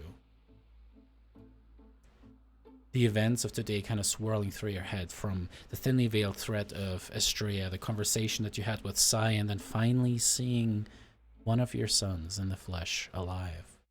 So close, you could talk to him, you could touch him, you can embrace him. And so far removed that you wouldn't even know if he would recognize you. What are the thoughts that are swirling in your head before you fall asleep? Ooh, I am a failure of a person. I've caused so much pain in my very long life, and I don't know if I'm ever actually going to be able to atone for any of it, but I will definitely die trying, and with that, it gives me more fire in my belly to fuck some shit up. Your mind goes into reverie. As you fall asleep, unconsciousness overtakes you, and your dreams are wild. Splashing dark waters are reflecting what seems to be a never-ending starry sky above, massive waterfalls cascading where the edges of the world should be, and in your weird dream state, you realize that you're in the netherworld. Is this a dream of death? Escape? But it seems too real, too tangible, as you stand upon what seems to be wooden boards, a ship. Beautiful cascading gardens with vapors and spore clouds seem to be kind of intermingling in the air, creating almost this golden purplish miasma around you. Upon a throne of bone, you see the beautiful visage, dangerous as it is, of a titan, a goddess. Golden hair cascading over her shoulders, the third eye inset in the front of her head, and casually slung over the back of the throne is her green emerald scythe. As you see Chandras speaking and laughing with her. Yes, my everything. I will do this. And he turns away from her, and you can see his pupils are so massively dilated that he must absolutely be under the influence, as he just ecstatically almost frolics away, clad in nothing, nakedly just jumping, and you can see that there are dozens of others around, engaged in what seems to be a perpetual orgy, taking breaks here and there to eat grapes and drink wine, eat bread and cheese, and then consuming each other once again. You step forward, and unlike the revelers around you, you seem to be clothed in what seems to be protective gear. You can feel the leather upon you, tightly pressing against your skin. You look down and you can see that there seem to be mithril bands with draconic symbols carved into them, and there seem to be marks of burns and cold and acids that tinge places here and there of this magically enhanced armor. You feel yourself step in front of Thylea, who just kind of talking to a satyr on their side, kind of gently caresses his chin, curling the hair. Oh. Well, hello, Argenti. How goes the raising of my dragons? Have you made any progress?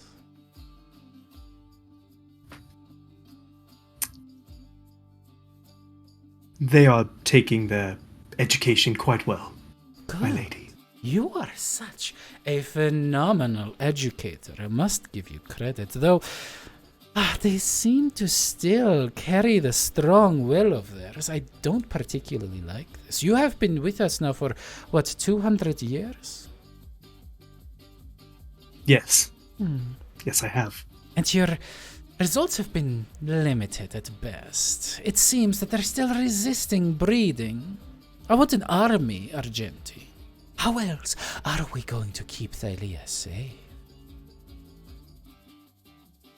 I assure you, with more training and a firmer hand, A can be firmer done. hand, Argenti, is precisely what you need, but you seem to still hold back. Why don't you engage in corporeal punishment, as I have suggested so many times? with all due respect, that type of punishment does not work for dragons. It does We- not? Well, we haven't tried, have we? Do I need to send my son there and oversee things? Thaleos has been excited to get his hands on a couple dragons. I bet he would be, but he won't. Oh, and why is that, Argenti? Look at this little tongue. See, this is like a whip. You should use it on the scales. Why? Why won't he, Argenti?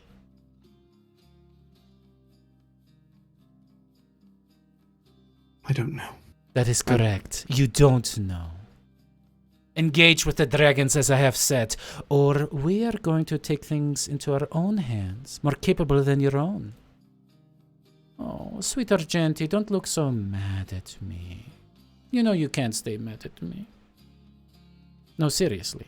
And she waves her hand, and suddenly your head pierces with pain.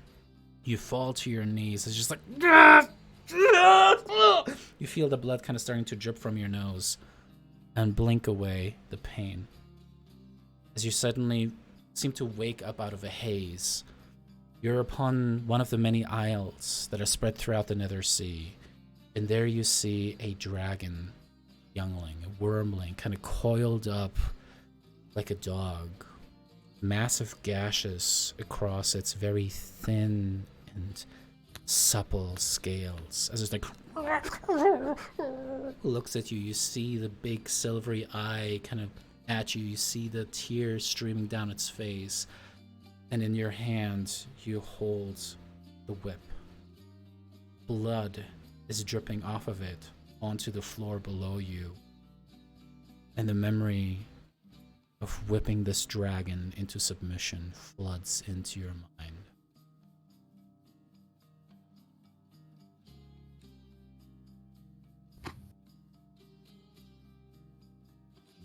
It is a semi-conscious state of dreaming now as you try to rip yourself from this memory, try to make yourself wake up. If anybody could watch you currently as you sleep, there's thrashing as you just go, no, no. You're caked in sweat.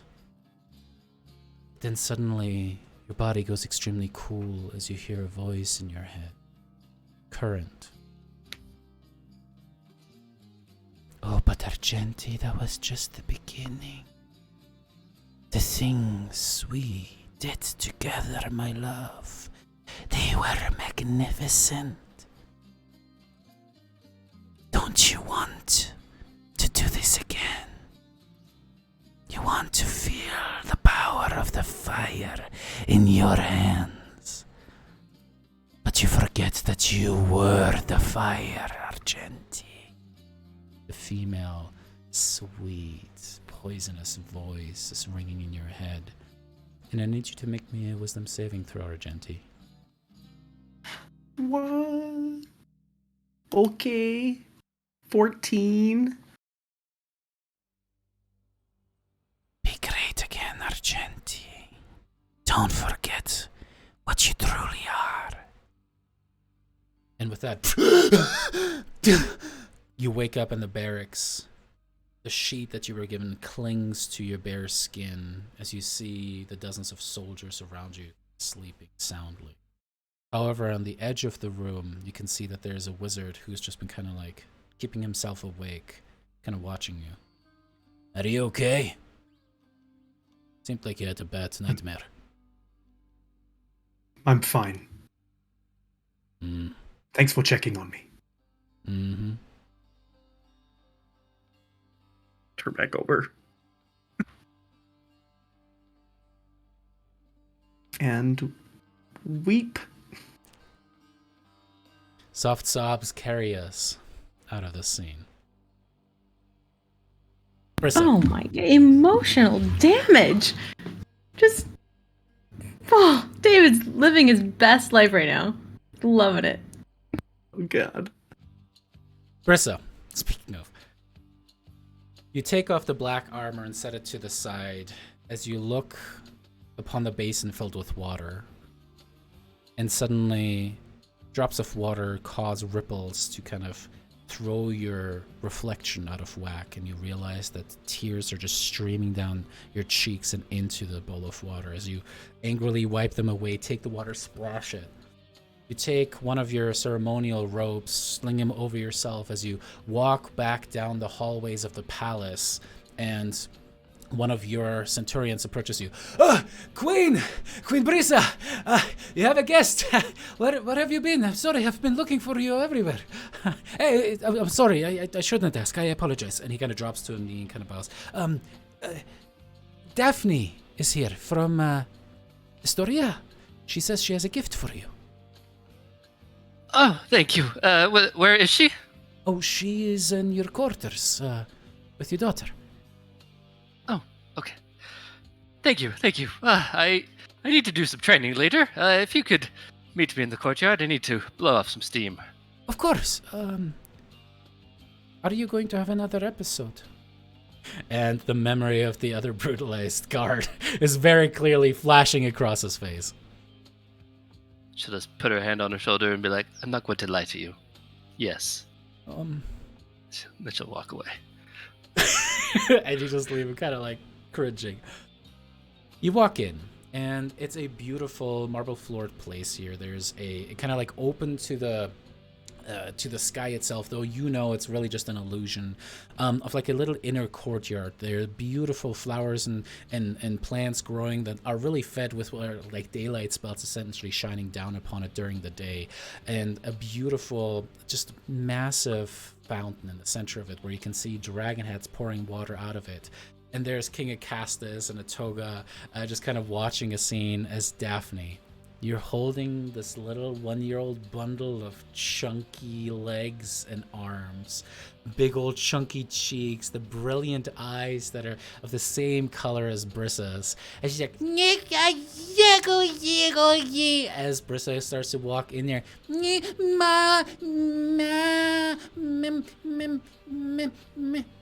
Acastus kind of gets up and gives you a big hug as you guys both kind of hold the baby for a moment.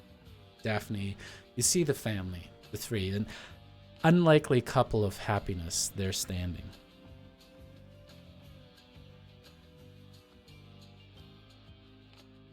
For a second, I thought I'd have to go, get a dragon, when I heard that Cassis was with another woman. She'll Ah, we both know that Daphne has nothing on you, my love. No offense. I think Daphne's like trying to hide the face of disgust that like comes across me with the cusses like yeah. No offense taken. He does not seem to notice. He just thinks it's all part of the gag. Yup. But I mean, we could just reintroduce polygamy. Multiple wives, I mean, we are of course of stock. We could just extend it. And he's kind of giving you a half serious, like, ah? Why not multiple husbands? She'll squeeze him really hard. Okay. Enough. Anyways, Daphne is here. She has traveled all the way from the Mithril Mines, upon horseback of all. Have you finally decided to come live here permanently and get out of those caves? You know, I keep on saying that you really need to, like, you must not get enough, like, vitamins, like being inside all the time. Like, it's probably pretty, like... And I must state, exactly. everyone living inside of everything, we would give you the most magnificent smith, south of the Mithril Mines. We understand. I'd like to be at the Mithril Mines, at the fort, closer to family. But thank you. Besides, it's not all that bad. Besides, the dwarves have it down. Living in the caves isn't that bad at all. Besides, if I not live in the fort, how could I afford to make such amazing gifts? Oh, yes, I was told that you brought a gift. Brissa got so excited. She passes out and falls over. You went for a lag spike there. Yeah. Oh. I think, maybe I can get you a gift in return, actually. And she'll actually, like, go run off, and then she'll come, like, run back, and she'll have, like, the Shield of Vulcan. And she'll be like, look, here. And she'll, like, set it down.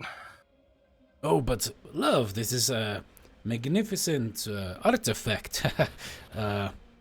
You can see Akasa's kind of like, oh, are we giving this away? Really? I thought this was a gift. It's not a trade. And you could just like very obviously spread across his face.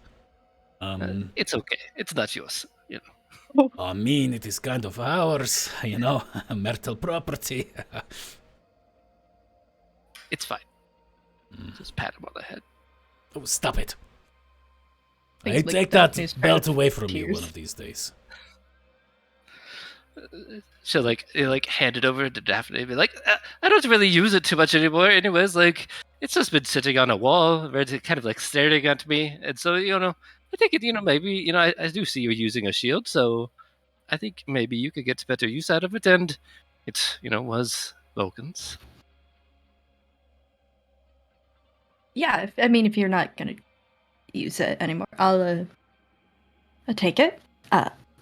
But yeah, let me show you what I got you. Trying to desperately like fight off tears and the weapon. Yep. Bishop will like grab it and be like, "Oh, this is She's pretty." not gonna let go of it though. She's just like gonna hold it to you.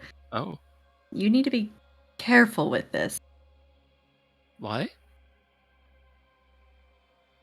I had to.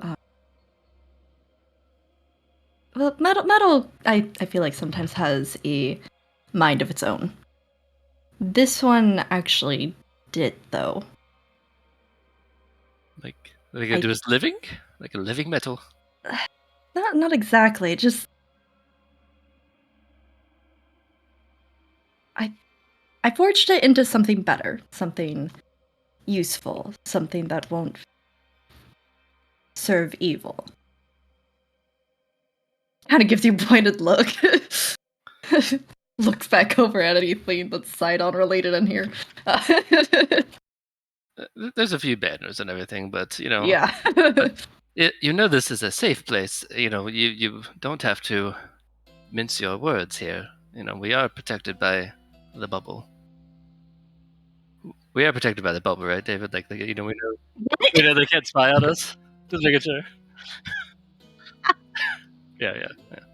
You don't, and this is a private area. They can't come in here. You know, like no one. There's just me and Acastus's. Side eyes. Okay. Just. And you can trust him as well. Do you know that the forge was attacked? I heard some rumors. You know, we do have scouts in the area that keep tracks of the ones that we care about. Yeah, spies. You know, yes. We wanted to make sure that you're okay, right? And so they told us that you battled, some creature. We didn't get all the details because the spy, he's not gonna risk his own neck too much, right? You know, it was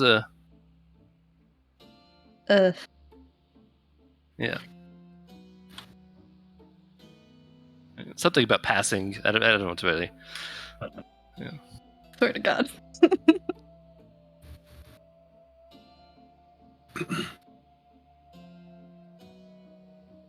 Did you maybe while I was passed out and healing from the numerous wounds, was aid received or sent? We sent healers there, and they attempted to help as much as they could. I hope that they received that. I mean, they told us that they did. So if they didn't, we can have them, disciplined. I didn't say execute. I said disciplined, honey.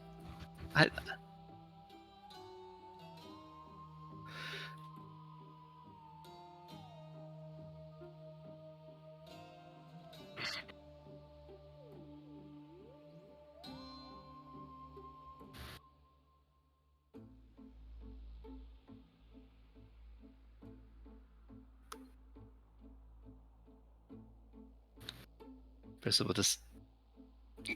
I understand. Yes, it has been very frustrating few months, years. It's very, very frustrating.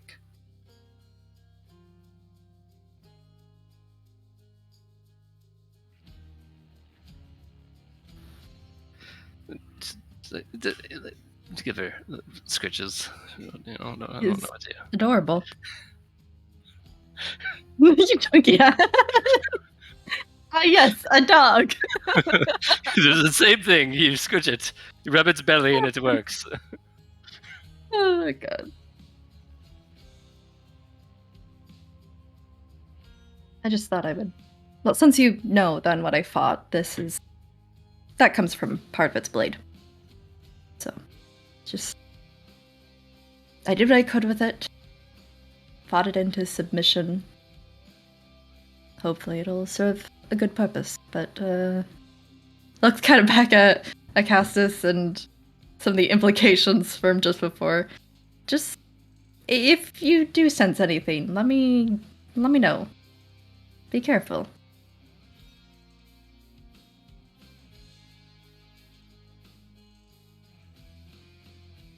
The lag spikes are just perfect. I know, my life is crazy. I said I will let you know immediately if anything does happen. Okay, good.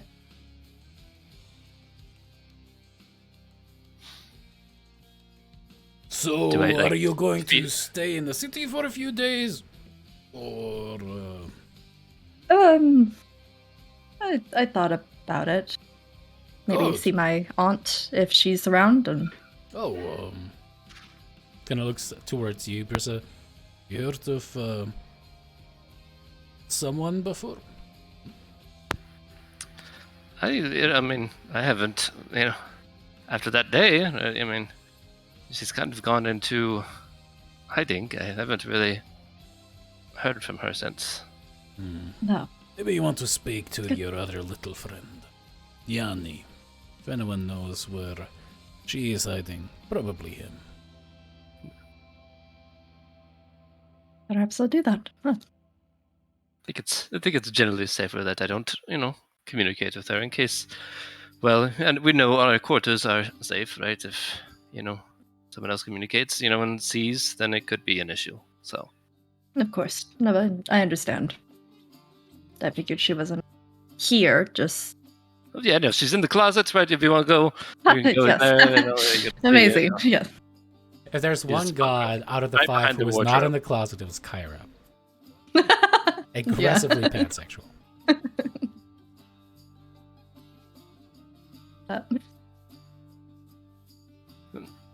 Do you want to test out the weapon? Oh yes, yeah. I think that would be great.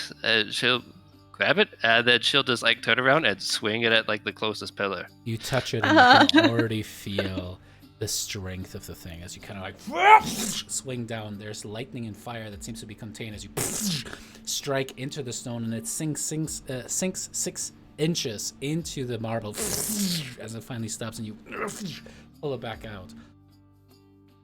And there's something about the frustration, the and everything that is just kind of starting to overtake, and you breathe heavy, your eyes are kind of going wide, and you start gripping the actual haft harder and harder and harder. Daphne, you watch this Brissa seems to kind of like lose herself for a second. Ooh, that was yeah, I can definitely feel it in there. But did you see like it was all fiery and like you made a fine weapon. Oof. But yeah, I definitely felt it. Maybe I should test it a little bit. I think it's fine. As the little baby starts crying woefully for her mama. I think it's time for bedtime. Daphne, of course, I'll show you to your quarters. Brissa, I'll have the wet nurse come momentarily. Why don't you keep playing with your stick? I did need to go train a little bit and work up some steam so we can go see how it does. Good. Enjoy yourself, my love. I will. Please be careful. Oh, you know what? The last time anything happened, the person got healing, right? We took him to the temple and he was fine afterwards, right? Like he had to go and speak to a priest for, a few weeks afterwards, but it was fine. Healers, we paid for it. That's a problem. It was right after I found out the news, and I was a little angry.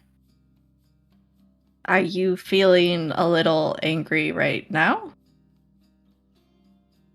Yes.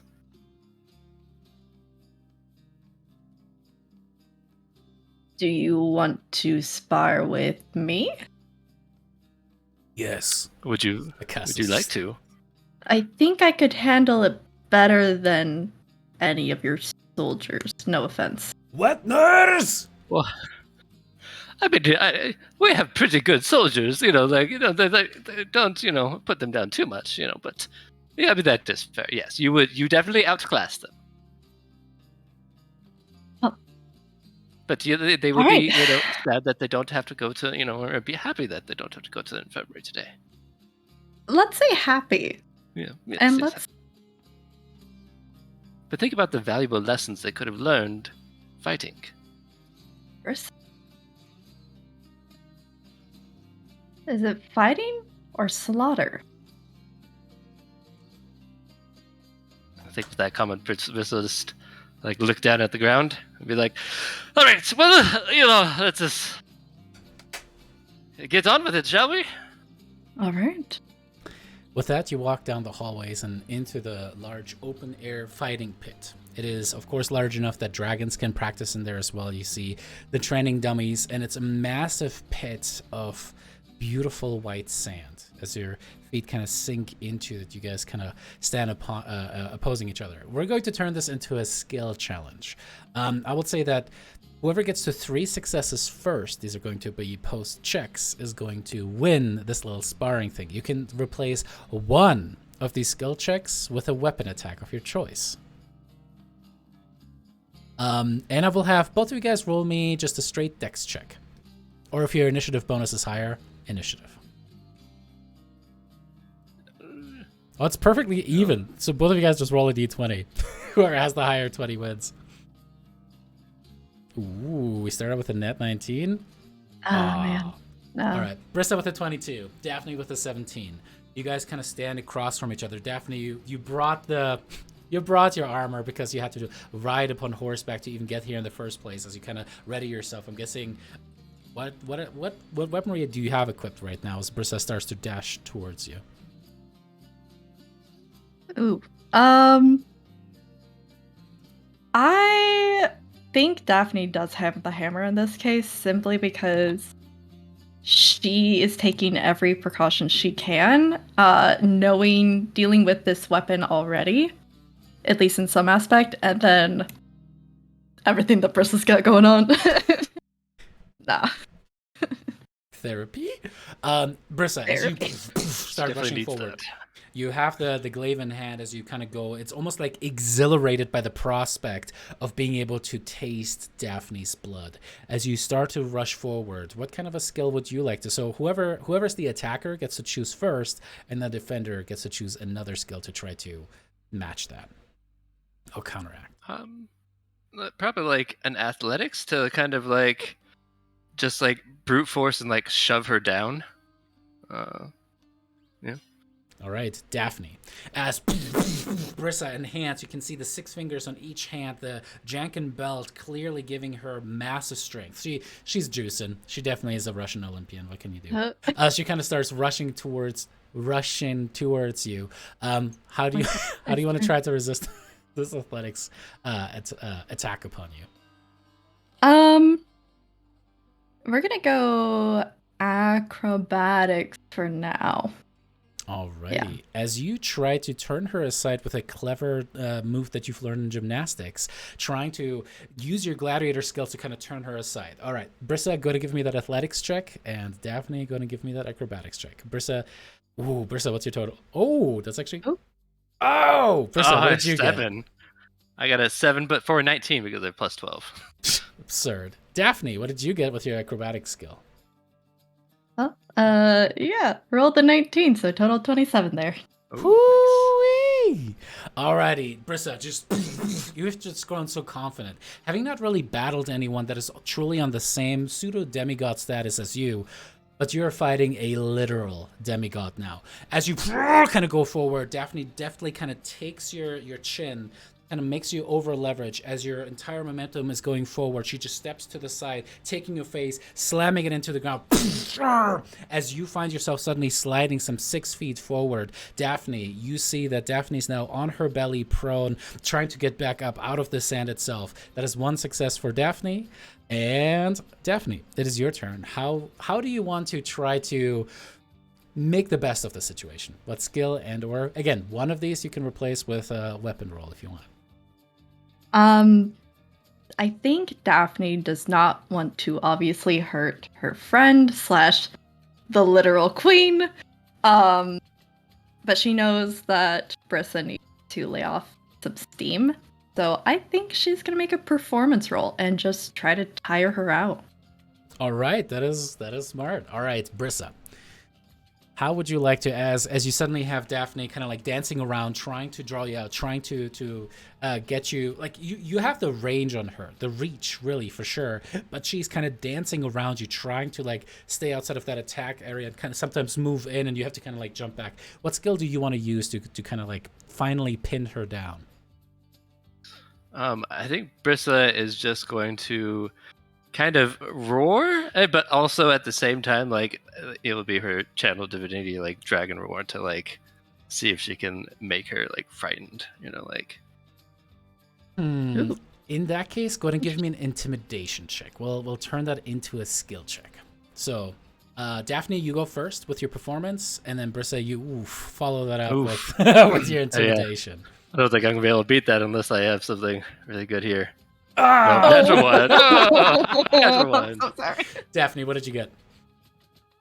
I got a 25 in total. Nice. And a nat 1 for a total of 8 from Brissa. As Daphne, you very deftly, you have had to put shows on as a gladiator so many different times, fighting with multiple people. As you keep the glaive out of reach, you can tell as it just hums by. It is almost like you can hear the whisper of a threat, of death whizzing by. But Brissa and these, you're like, starting to tire out as you just yell. Daphne, you have already prepared as kind of holding your ears shut. turning back around, knowing the trick that Brissa has used.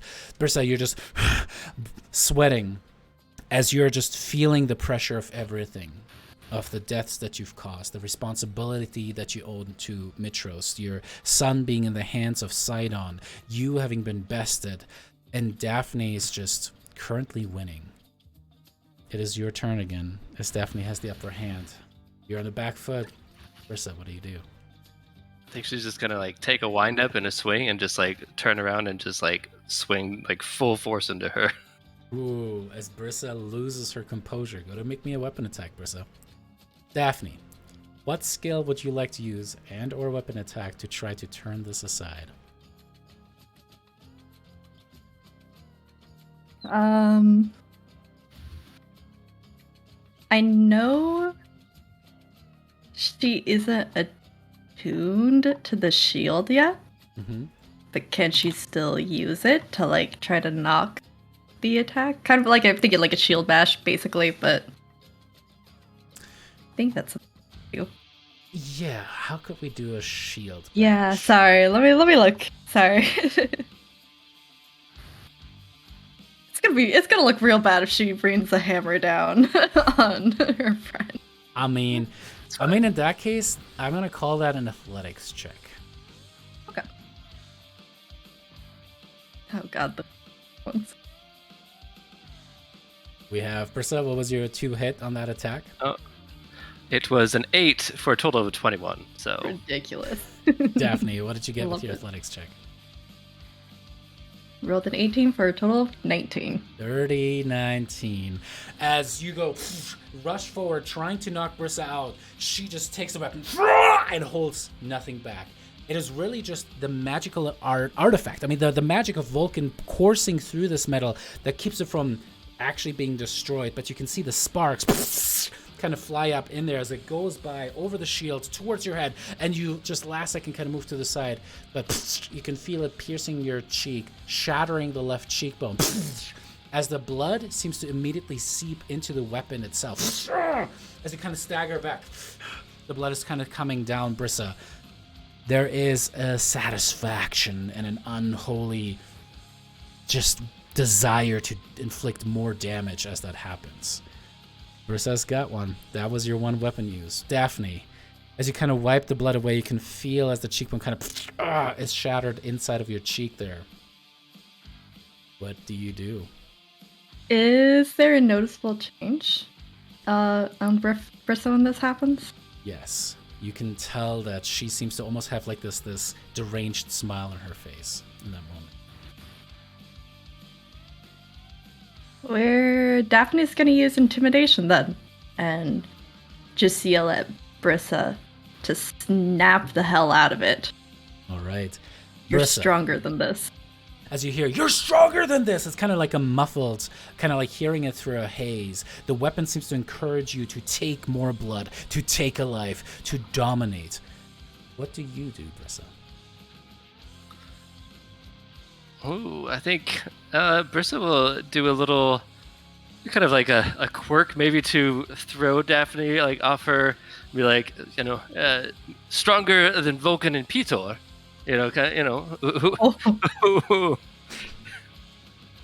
I'm sorry, dissing is not a skill in 5th edition. I think that goes under performance. No.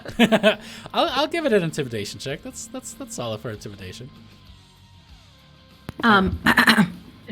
Actually, cutting words is a spell in 5th edition. Thank you. Yeah, but I try to talk Alex into being a bard, but he's like, no, I want some power. Anyway, Daphne, go ahead and make me. Oh man, That cut too deep. the shattered cheekbone is nothing compared to the words that your friend just spoke that cut directly into your heart repeatedly as you just kind of like. You kind of stand there almost a mouth agape as suddenly the back of the glaive kind of wipes you out, swinging you down upon your back as you're looking up towards Brissa, who kind of has that glaive up now, kind of turning it over. The blade's edge is starting to point down towards you as a drop of the blood kind of lands upon your breastplate, and it starts coming down. Brissa, you feel that unholy desire to ram the glaive through Daphne's chest. What do you do? I mean, I think Brissa, we have sparred before in the past and everything, so I think she knows Daphne is a friend, so she'll just, instead of, it'll be really hard, but instead she'll just give her, like, a good whack with the backside. Make and me just a kind of, or, wisdom yeah. saving throw. Okay, alright. Oh, 25. 25. Was it 19 for 25? Daphne, you see an opening as Brissa suddenly just kind of shakes her head, is holding back. Do you take advantage of this momentary distraction that Brissa seems to be under?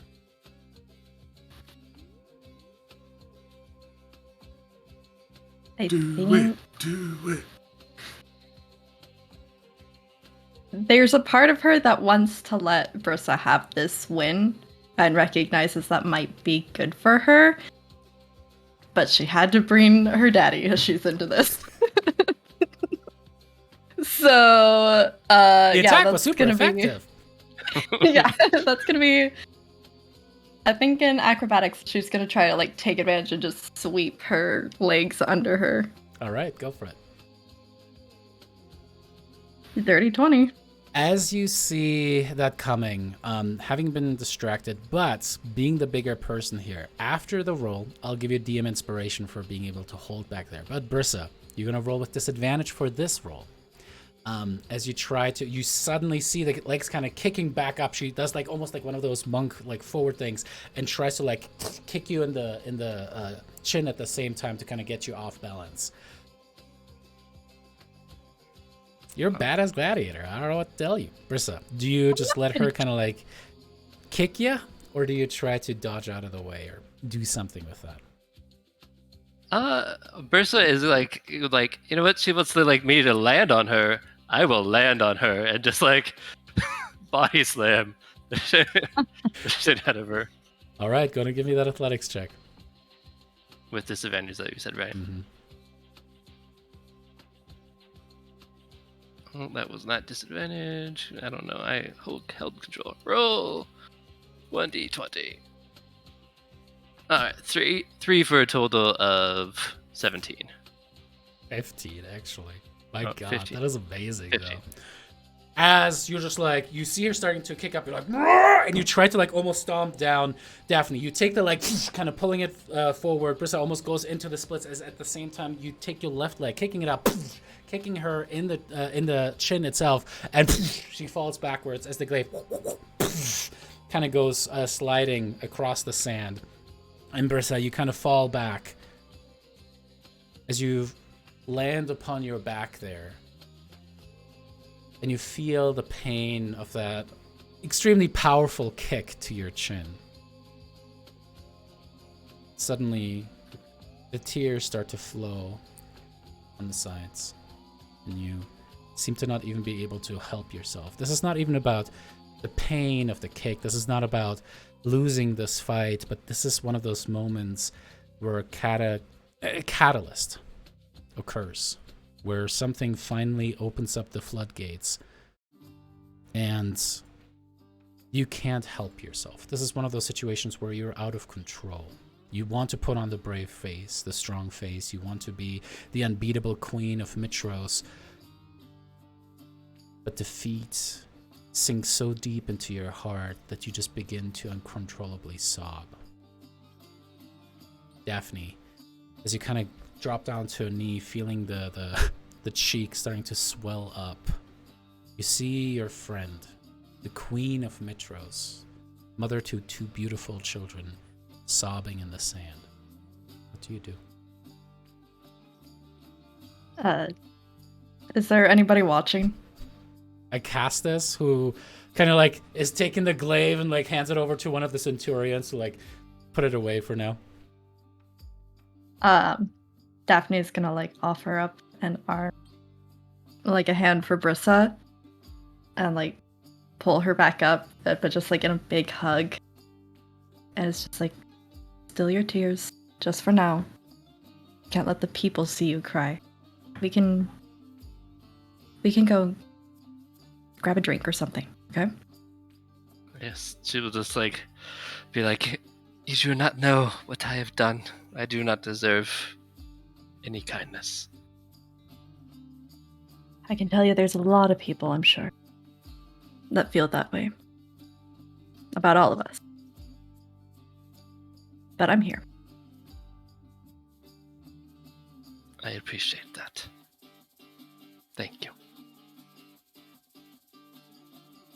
And then Daphne out loud, just to try and cover it, is like, I didn't kick you that hard.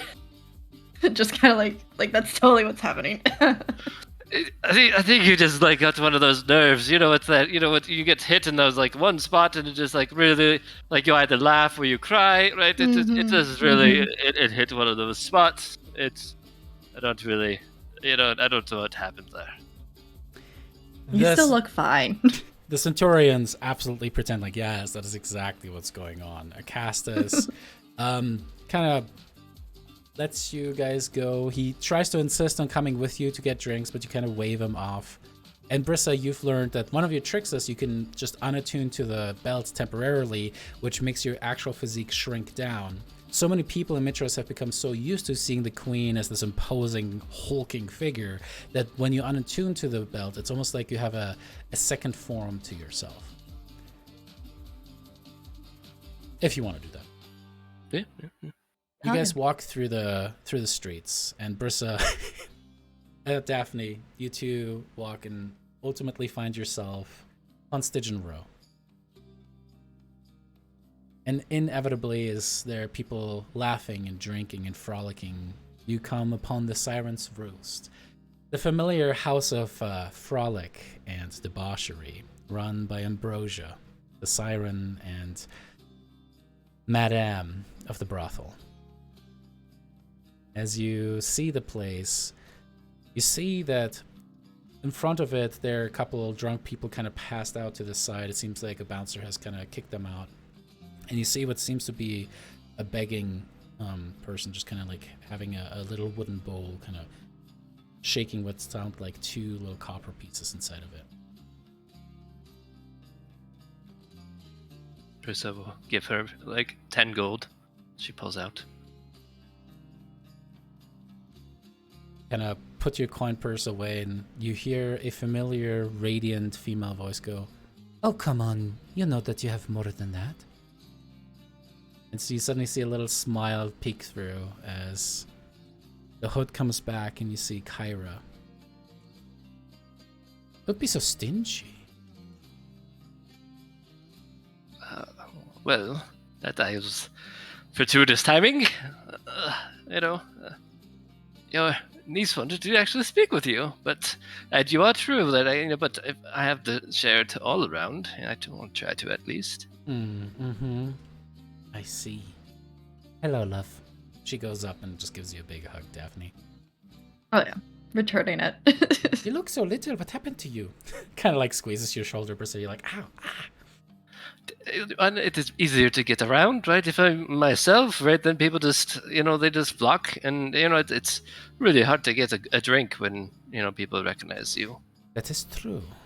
Are you going to the roost? Yes, yeah, I think that was where we were headed. Fantastic. Drinks on me. I work for Ambrosia now. She doesn't really know who I am. Good. What is your name that we can call you there, then? I am just Ro. Ro? Okay. Very well, then. As she steps forward, you suddenly see her hair turn back to what it was before, what seems to be just this bright red auburn, but kind of dirtied and matted on the sides. You can see her nose seems to kind of grow and become a little bit more bulbous. In fact, overall, she just becomes a lot more homely looking. She kind of walks in there. Yeah, 2 more customers. We need a private room. They have requested me in particular. And you hear just a couple groans from the other people that work there, how do you keep landing them? Just kind of walk over. She draws the curtains shut on one of these pleasure rooms within the Siren's Roost with a plush, very nice mattresses and pillows and multitude of elixirs that are for sale there as well. Stop it. Stop Feet trying red. to make it happen, Ty. Feet red. Growth elixirs. Oh no. As you guys sit down, well, you found me. How have you been? I haven't visited you for obvious reasons. I'm sorry, Kyra says.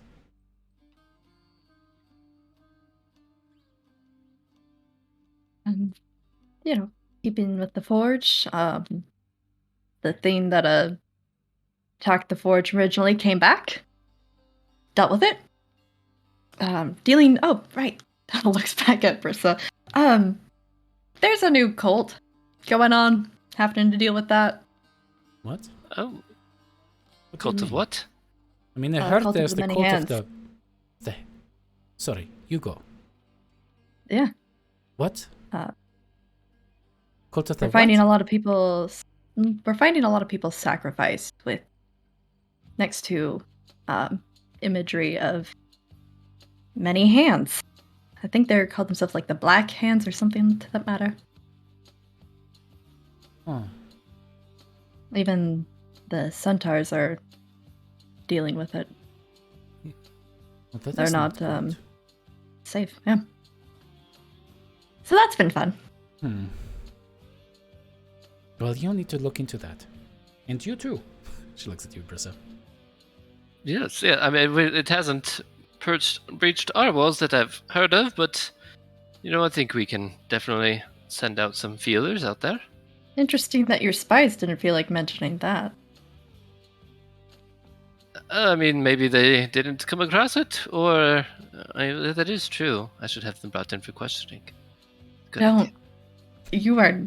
Just Brissa caressing the girl. God. What did I do? I made him all Circle sick. of pain. Oh no. Damn. In a nice way, obviously. Nope. I'm not even gonna ask. Never mind. Never mind. No. Other than that, everything's going well. I guess. It's been hard. I I know. You don't have to pretend, I haven't seen you in so long that pleasantries feel like a waste of time.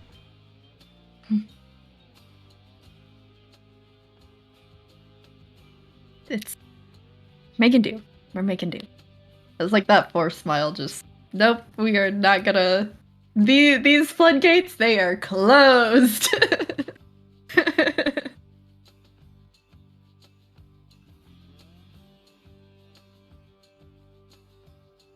How have you been? Yeah. Good. Yeah.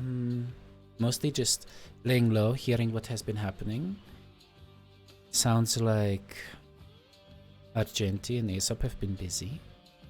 Lyra too. Estrella is doing very well for herself. High Priestess. She is. She seems to fit that role very well. Very commanding. It's good. We need more, what do the kids call it? Boss babes? I think it helps. But I just wish she could represent... Anyways, we won't go into that. Yanni has been worrying me as of late. He stays up late. He wakes up early. He has his nose and scrolls, and he has just tired himself out. He's curt, short, even with the students. I mean, he's always been short, but That's true. Oh, I see what you did there. all right, I will see less. I need another drink, but Yeah. yeah. That was a low blow. Yeah. I mean, I meant it in both ways, right? I mean, he is very short with his words, right? And also height-wise, right? It was kind of it's fine. But yes, I mean, I can see. I mean, he has a lot of research, right? He has a lot of responsibility at the academy. It's true. We talked the other day. As we suddenly switch, the scene changing, and it is the Ahura. As Yanni, you received a note in your office. A very familiar scent of sage upon it as you open the note. You're not taking care of yourself. Don't be stupid. Meet me in the Ahura. Don't you dare ignore me. Lunch. Today. On me. Okay. No, don't want to piss off a dragon that used to be a god, so I guess I'm doing that. You go there, and you feel grumpy. You look over the food options, and nothing really looks good, but you're still kind of just grumbling. As Kyra suddenly places her hands across your eyes and says, "Guess who it is?" It takes every ounce of self-control Yanni has to not, use some kind of reaction spell that he doesn't actually have. But anyway. Hellish Rebuke! Damn. Are you? Hey, what do I Hey. call you these days? Oh, I go by a Ro now. That's mostly to piss him off. It'll probably work. Good. So what's up? No, that is a question that I wanted to ask you. Also, cheese still give you indigestion?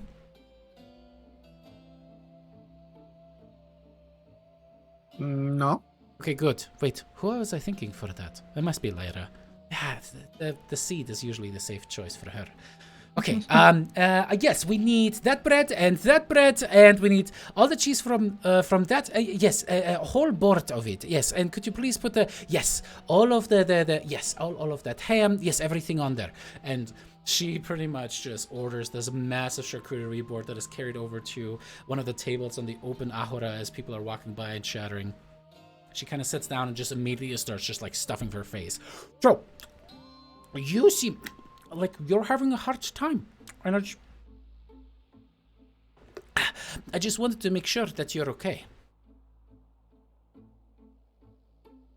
Yanni? Yeah, I'm distracted. Sorry, got a lot on my mind. Okay? Yeah, I'm okay. Like what? And she kind of just leans forward, still nibbling on a little bit of cheese. Oh, it's okay. They won't really. Nobody really pays. You know, this is the beauty of public places. Plus, we're under their shield. It's not exactly like they can listen in, you know?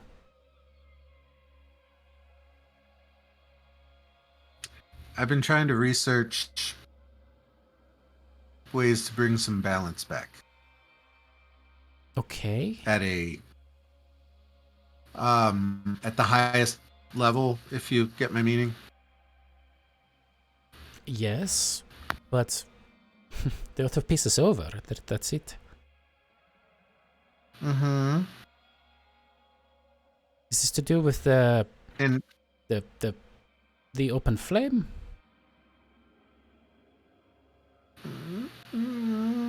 no comment. This is more about I don't like that he's unopposed by anyone. There's nobody to keep him in check. I agree. I wish there were more competitors in the arena myself. But it is what it is. You know? I'm trying to find your mom. And she just becomes very still, where she was kind of fidgeting with a glass of wine and kind of like about to... She actually had started flicking up some cheese and like about to like catch her with her mouth as it just lands on her shoulder and rolls back behind. I can prestidigitate that clean if you want.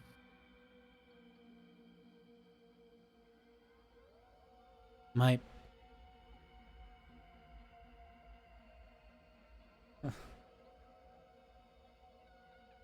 Yanni, I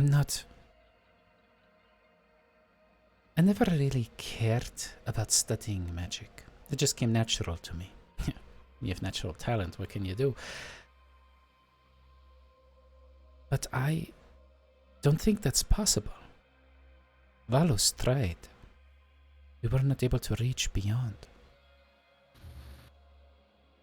That was with God power. She kind of looks around. That was with our enhanced abilities.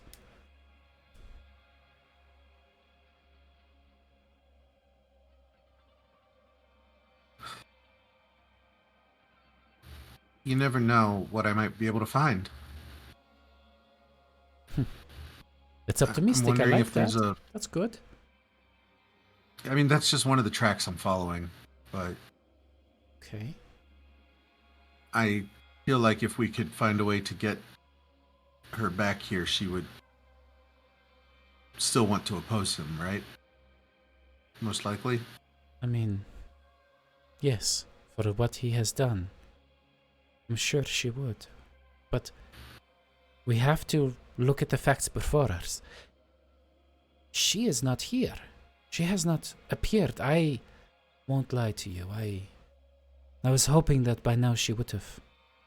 Ta-da! You know, just poof, big show of magic, and there she is. But nothing. So I think the Fates have a way to leave. To leave Thylea. Interesting. And if I can get access to it, I might be able to get a message to her, and she might even be able to come back in the same way.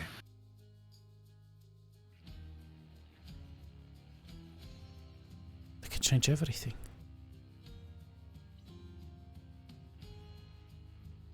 What do you need from me?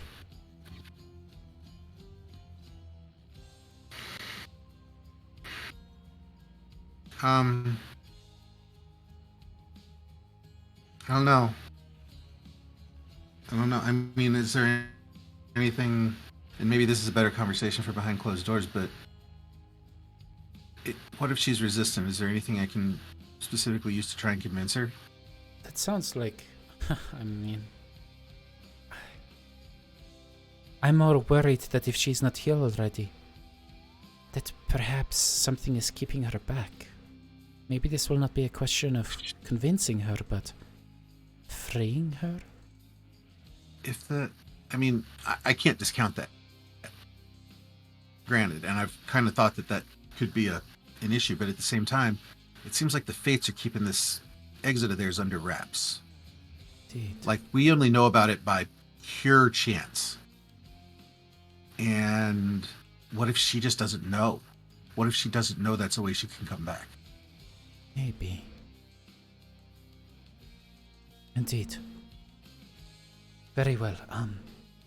Let me know. Keep me informed. I will stay at the Siren's Roost. If there's anything I can do to help you, let me know. Okay, I will if I think of anything. Okay. And I'm sorry if I'm getting your hopes up and nothing comes of it. That's not my goal. No, it's all right. I would rather have hope than live hopelessly. But could you do me a favor? I'll try. Go to a comedy or something. Malaka, maybe find yourself a horror 10. Whatever it takes to get a smile upon you. You're such a sour little halfling. Sorry? You better be. Come on, you have made it. You deserve to be proud of yourself too. Yes, the situation that we're in is not ideal, but we are alive. And you are... Yeah, it's just... the work's not done yet. It never will be. If there's one lesson that I've learned as a goddess, as a gladiator of phenomenal skill, is that the work is never done. Ever. You keep fighting and fighting and fighting until there is someone else who can fight better than you. I hated being a very that's phenomenal... kind of what I'm trying to accomplish. What is that exactly? Bring someone Trying else to who get can the person fight? who could fight better than me. Yeah. That's why I'm trying to do what I'm trying to do. Somebody who can fight better than me. Well, better than me and all my friends combined. I hope that you're the someone who can come and get her. Because she could change things. Truly. That's what I'm hoping. And with that, we That's the plan. fast forward again to the night in the Siren's Roost, as Kyra has laid out the entire conversation that happened between herself and Yanni. But the thing I still don't understand is where she has been, why she hasn't come. She is the only one of us that was a true goddess. She took it from Sidon, just the same way that the rest of us did, but we received it from her, you know what I mean? Like, we changed back, that makes sense, but she should still be a true god, you know? I mean, it sounds like Thylea cut herself off, right? So, almost like Thylea is still out there, just keeping us in like a little bubble, right? I've seen like those bubbles that those wizards create, right? And sort of it's just like basically that, but just on like a much larger. Brisa, that is Perfect enough timing. wine for you. Oh, No. much larger Aw. bubble, but on a godly scale. But if Yanni is correct about this little bit of being able to walk through the back door, so to speak, I feel like Mother would have been able to divine this. You three are going to Hades. My god. Oh god. And I was just thinking it's a good thing Steven's not in this game. God damn it.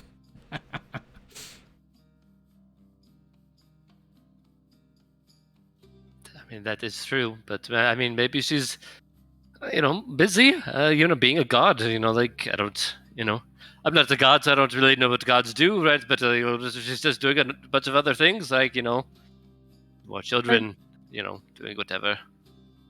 But is she actually, or at least where is she being a god? I mean, Well, I mean, the way I understand, she is the star, the golden heart in the sky still.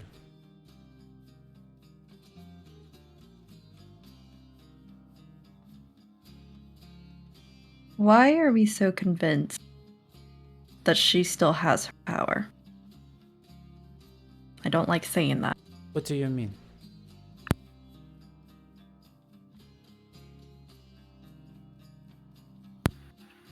Sidon gifted her divinity as well. He lost his power, first of all. Yes. sorry. Yeah, no. Either way, it was given. And was it not tied to the Oath of Peace? But she earned her godhood full. She was worshipped just like the rest of us. She is a true god. She is capable. Yanni is right. She is our only chance to defeat Sidon.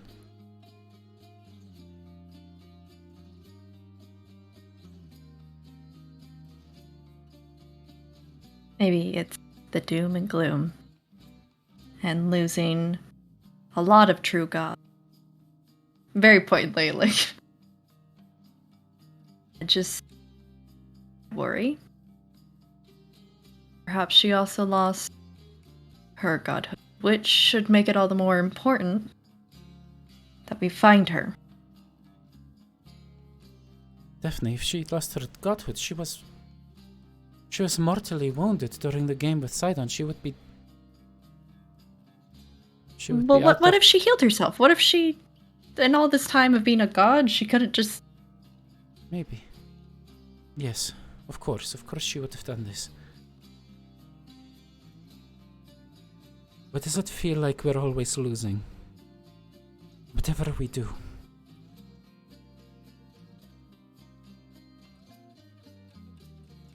I mean, I feel like we're doing pretty well right now. Like, sure, we've had a few bumps in the road, right? People of Carpath aren't doing well, but people of Mitros are doing really well.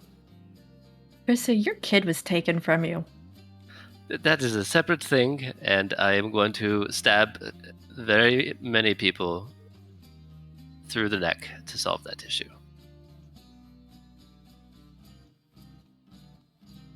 I feel like that's Brissa's rage button. Your kid was taken. Yeah, it definitely is. You can see, like, she's like squeezing like the couch Rain right now. starts It's to- just like, Daphne gets a DM inspiration for that burn, I guess? Like, it wasn't meant to be a bird. It was just meant to be a, like, is it all sunshine? 'Cause...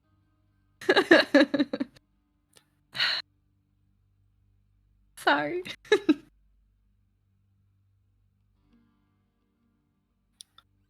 I will kill anyone who gets in between me and rescuing my child.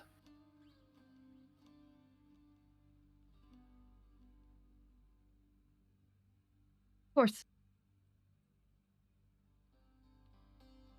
Well, I believe in Yanni and his plan. It sounds like he and Lyra are able to leave Thylea. That means they can find Mitros, my mother, and everything will be solved. Everything will be changed. It is our only hope. Our best hope.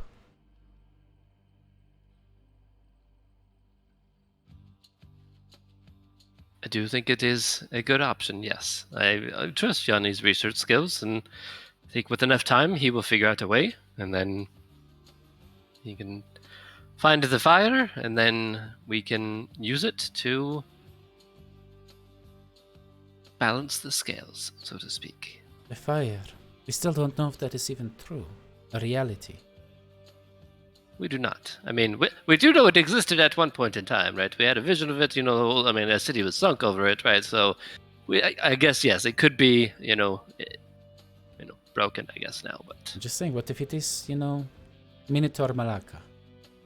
I mean, that is always fair, too. It could be a wild goose chase, but it is better to check, I guess. Alright. Well, you two still focus on the fire. I will support Yanni and Lyra in trying to find my mother.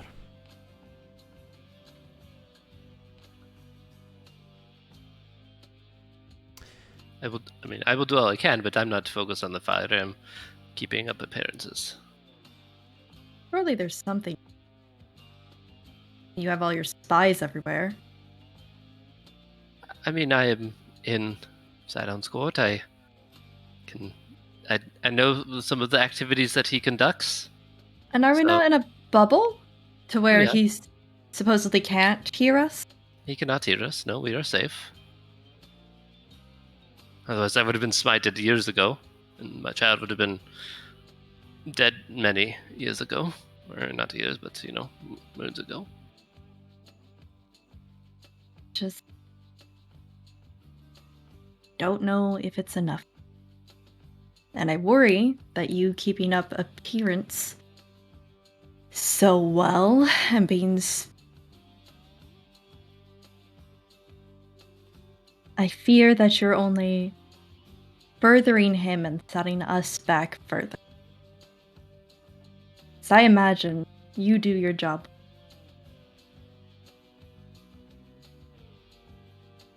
I have had to do things that I'm not entirely proud of. She'll just, stop at that and just drink. So have I.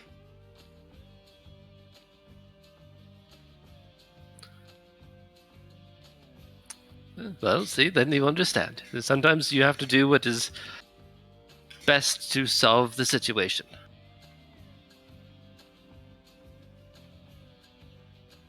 Brissa, I'm glad you came. I'm glad we could get a drink, but I think I'm getting a little too frustrated right now, and maybe it'd be good for you to go back to your one child.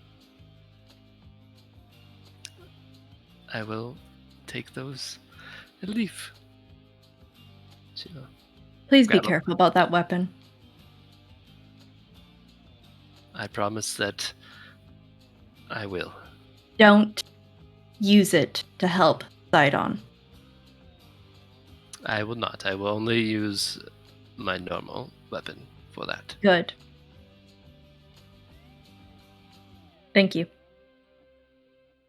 She will give Daphne a hug, but she'll just give a little bow and then leave. I don't know if anybody else is still wearing their rings, but Daphne is not.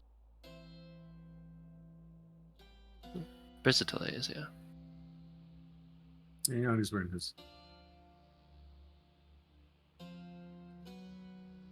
I think Daphne like counts and waits and listens to Brissa leaving.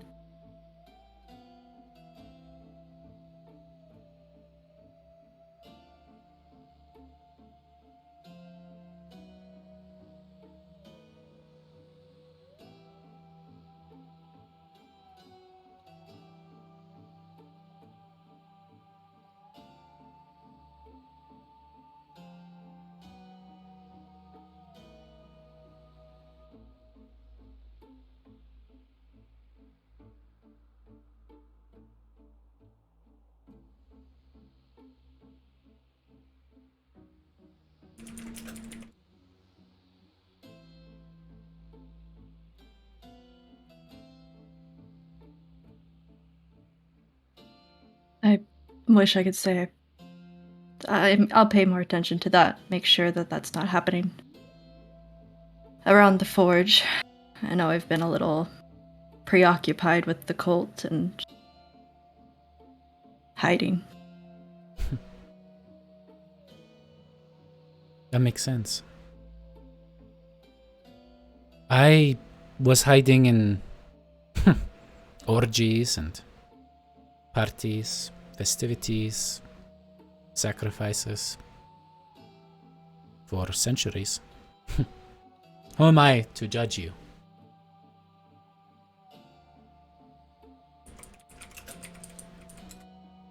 I feel like I helped these people kill my family.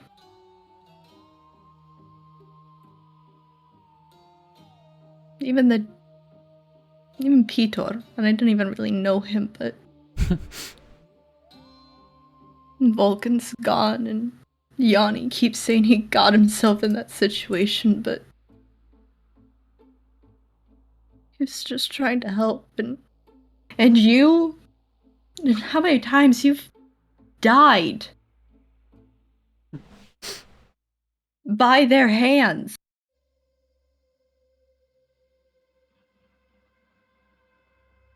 I don't think I did a good thing.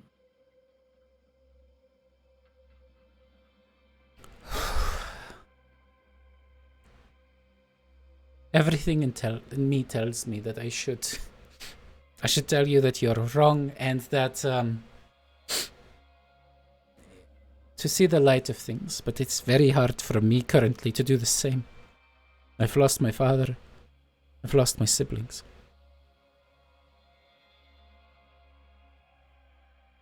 But I think, as someone who fucked up too, I have to give them this singular credit, and I think we both owe it to them.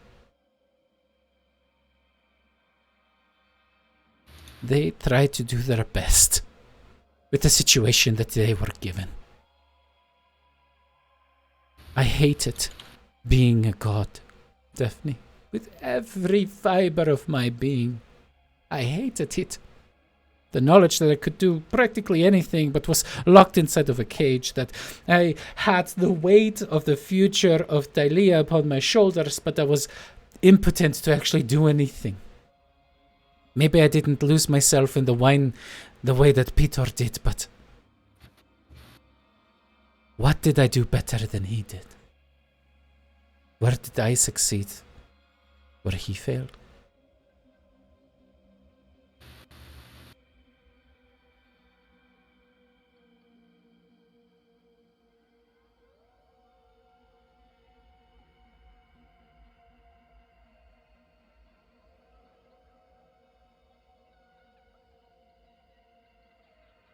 You're right that Sidon played the light of Thylea like a lyre. He plucked the strings on the instruments that were this party. Misdirection, half-truths, led them down a path that ultimately resulted in this Cold War. We see that people are disappearing. We find ourselves, well, we find ourselves on the back foot again. But we have options this time. We didn't know about the Promethean fire. We did not have my mother as a god. And I have to believe that she's still out there, Daphne. I know that maybe you're right. Maybe she is not. Maybe she is dead already. I really hope I'm not. But I have to believe. I have to hope. Because otherwise, we might as well slit our throats and give Thylea to Sidon. Sacrifice. He has won. All bow to his will. He is God.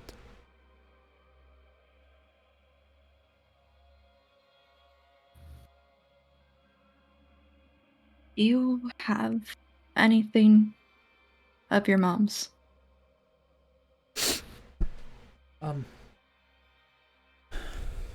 Not really. I mean, there's... there are her bones, I suppose, but... Damon would fight me. I don't really want to pick a fight with him. He is kind of grumpy and scary. And just... if she is here, right? If she lost her godly powers, she would need to still be in hiding. She would need to hide from Sidon. It is true. Yes. You're successful in hiding here because of the bubble. It's true. Are you saying she's here in Mitros? She could be. If she has any sort of magic powers originally. Why wouldn't she show Any herself? sort of- Of all these years, 5 centuries. Wait, that is what I did to you. Yeah.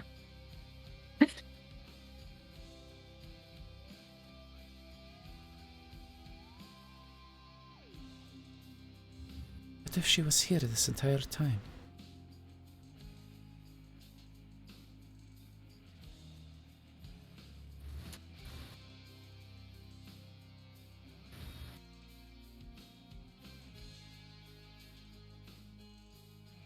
Can't offer much more ifs or reasons. I know there's powers out there that can track people, though I don't think we can afford to do so inside a whole city, but it would at least narrow it down instead of all of Thylea. But I will begin the search. If she's in the city, I will find her. just please be careful. I'll try. Hey, No, you did will. The same. I have to say, it was nice seeing you kick Brisa's ass. You saw that.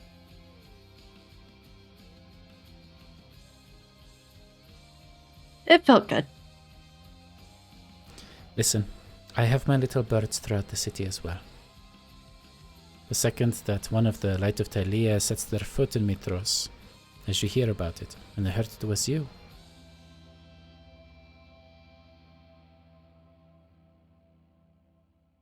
It's good to see you.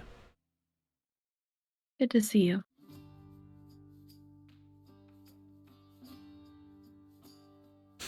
Whew, this is heavy. Yeah, could we get a little bit more wine? Yes. Maybe, yeah. And I know Yeah. that you...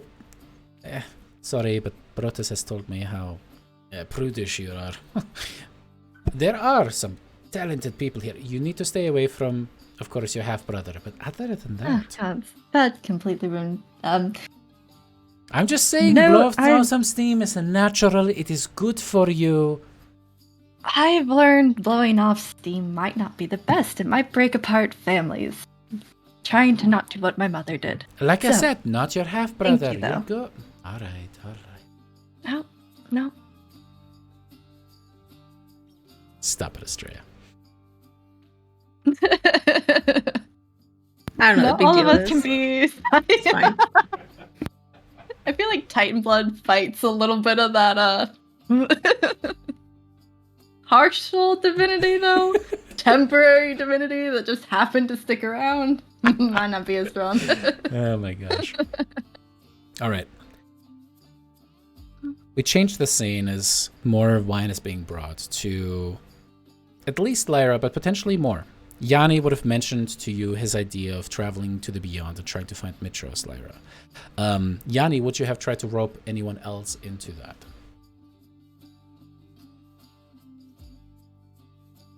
That's a good question. My gut instinct is no, because the only reason I would tell Lyra is I want her help convincing the Fates. And I feel like the more people that know about it, the more likely it is that Sidon could find out. So I'm going to say no. All right. Lyra, Yanni. Not that I don't trust everybody, but, you know. I mean, to be honest, Lyra would not want anyone else on, except for maybe Brissa, and she knows Brissa can't be there. So, Lyra, Yanni. Busy with some sirens. Oh, too soon. Too soon. I know you got to kill them all so you can get your child back that you gave up as they were born. Yeah, basically. Gotta kill him. Oh, okay. Yeah, no, I am the one. Hi, you left me out. It's fine. I am the one that is trying to be nice and is not murdering anyone, but it's fine. No, it's cool. We can all like Brissa better. It's fine. Right. You're just spying on all of us. Then. Save it for the wedding, people. Save it for the wedding. Lyra, Yanni.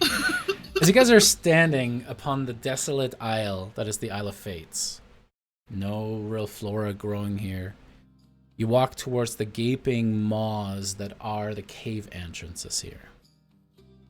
You hear the howling, the maddening winds escaping from them.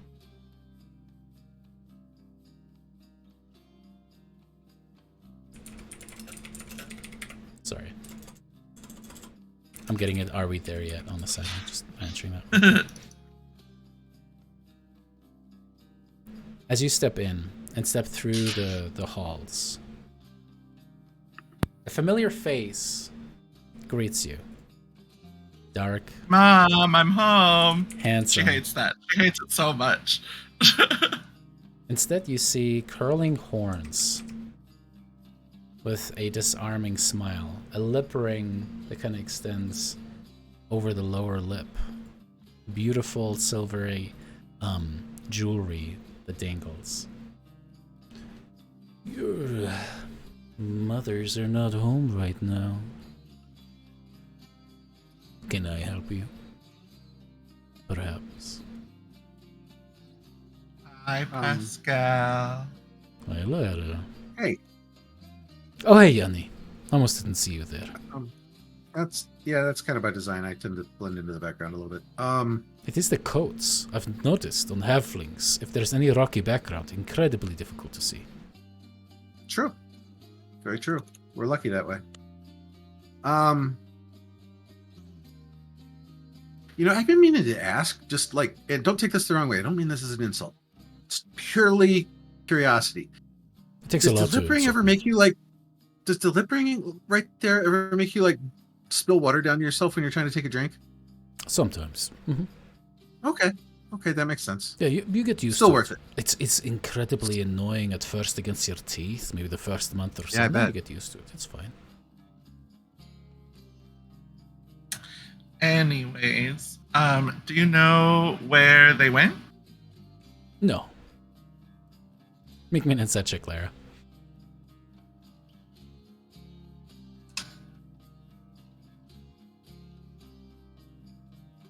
Checks out. 16. He might just not care. That checks out. Why have you? Do you think they would care if we into those tunnels? You know, the ones. I do know the ones, as I have created them. And call me the gatekeeper. I would usually say no, but you are their favorite children after all, so I'm sure that they wouldn't mind. Are you going for a quick getaway? Yeah. Oh, I didn't know that you... Lyra. Oh, not that kind of getaway. No, not even close. No. Oh, I'm sorry. I'm not tall enough to be her type. It's the story of my life. Listen, you can be a short king. You can be proud of yourself. That's true. But also no. Besides, you have magic means to accentuate certain additional details with it. It's about the technique at the end of the day. Okay, anyways, no, we... I mean, that spell only lasts for like a minute, and I definitely need more time than that. If it lasts longer than 4 minutes, you should see a doctor. Sometimes you can certainly, use the enlarge spell repeatedly. It's worth it. Anyways. Whoa, this conversation went sideways. Did it? I mean, honestly, I've only been down there once, and I just want to know what they are, really. Oh, they're gates to other planes of existence. You don't think Thylea was the only place, right? Well, I mean, when you're, stuck in one place forever, it kind of becomes the only place. Ugh, you little planar bumpkin. So you want to go spelunking in the lower caves? I'm happy to oblige. I don't like how you said that. What? Is that not what we're going to do? Just meander on down? It's just a find big a word way? for caving. Yeah. Don't read too much into it, Lyra. Goodness. Are you okay? Do you need some water? Maybe you should take off some of that armor. It seems to be kind of making you sweat a little bit. I don't wear armor. Oh. I still think you wear too much. Anyways, the tunnels! Right. So you would like to see what lies below. Normally that requires payment of passage. And I already gave you the preview. You and your friend Estrella. Yep. How did you like what you saw? You got to experiment a little bit. We were only there for like 5 seconds. Oh, you definitely need longer than that. Somewhere between 15 and 30 minutes, I would say, ideally.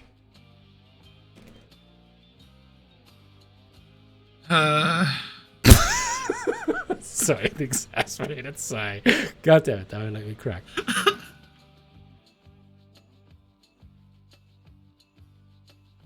Sure, yeah. What do I gotta do for that depends 15 on minutes where in heaven? you're trying to go. There is a lot of multiverse out there.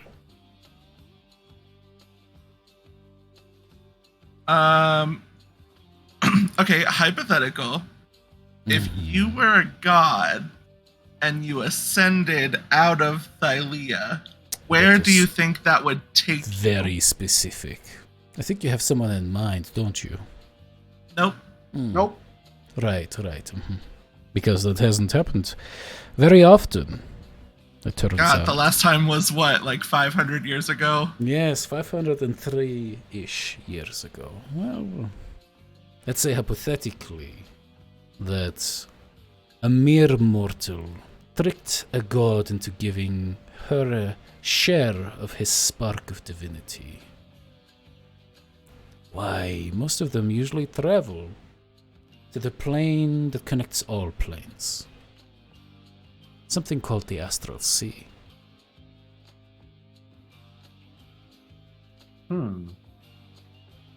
Okay. Does one of the Hypothetically. tunnels go there?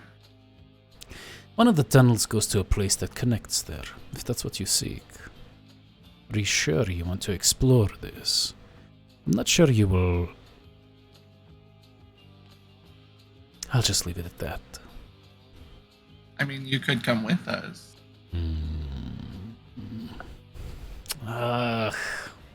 Three's a party. 3 is a party. What's in it for me, Lyra? You're going on this quest for discovery, and believe me, that is a fun thing to do in and of itself. I like to be part of that always. But what exactly, in a more tangible sense, am I getting out of this? Front row seats? No offense. I usually enjoy watching, but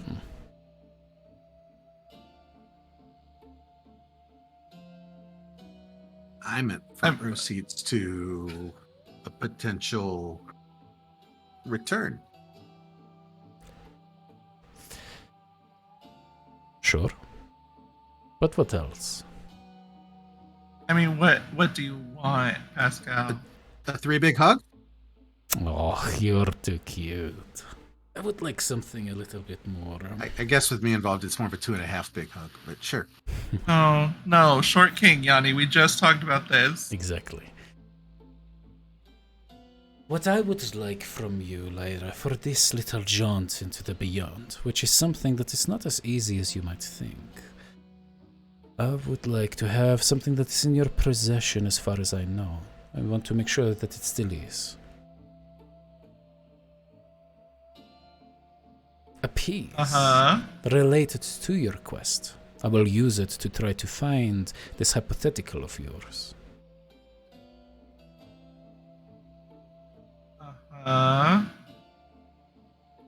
Do I need to spell it out, or are you reading between the lines, my friend? I look at Yanni.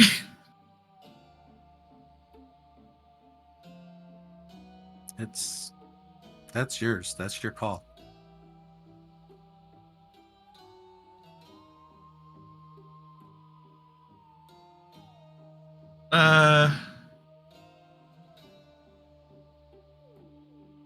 I mean, you're just gonna borrow it, right?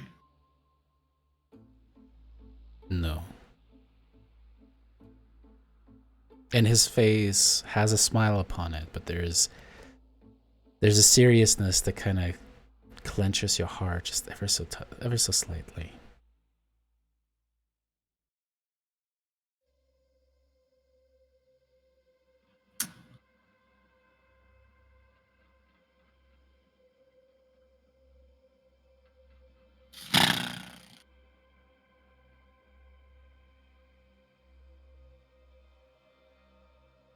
There's nothing else?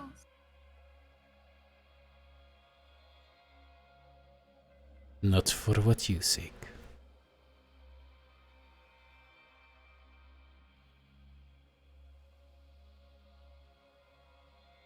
Okay, well, just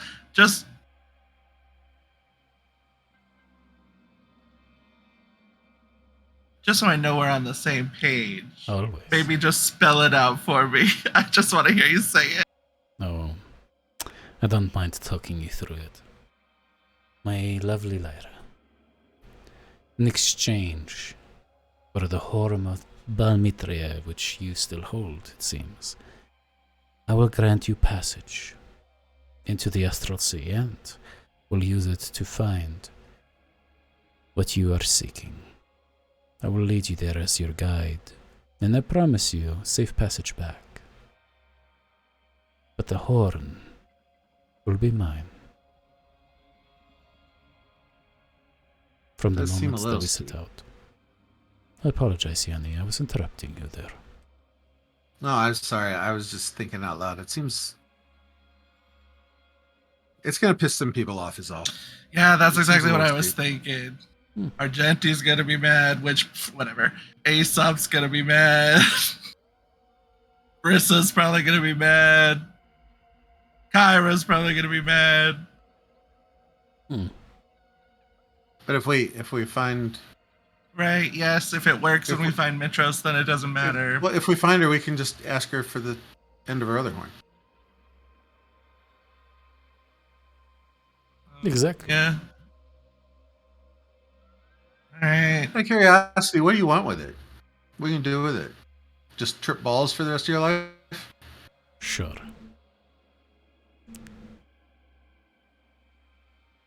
I take out the Horn of Balmitria and I hand it to Pascal. He takes it and does a deep bow.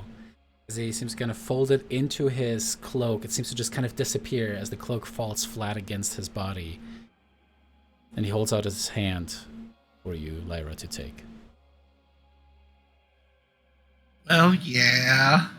And you guys start walking down the tunnels. Again, The reverberating screams of the tormented find themselves echoed throughout the halls. You ultimately come upon a path that descends down into darkness, going deeper and deeper. Your ears are starting to pop from the pressure change as you finally get into a large chamber that has what appears to be a massive hole in the center of this vaguely circular chamber.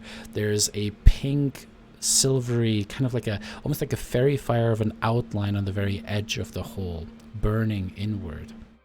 As you step towards the edge of it and look down below, you can see what appear to be billions of burning stars intermixed within a huge swath of swirling silvery and pink mists.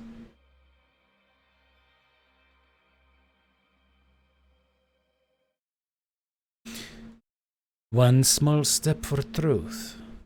Are you ready? Let's do it. Yeah. He holds out his hand to you, Liani, as the three of you hop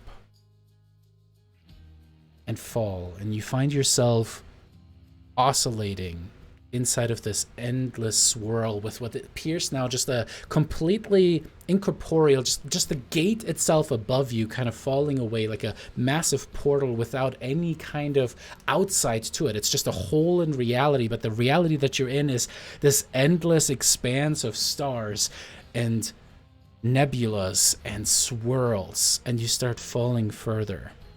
Holding your hands, you suddenly feel yourself tucked forward as Pascal takes you, flying forward. I must warn you, there might be something that you don't want to see at the end of this ride. His voice, his cadence, even his accent seems to kind of change as you guys are flying along. It might be a bit jarring. Is it me having to stab my ancestor? Because we've already been there. No. Is it me having to stab Yanni? Because also been there. Wait, what? I don't know how you define stabbing. And he kind of keeps flying forward. Like with a knife. You fly for what feels like a small eternity.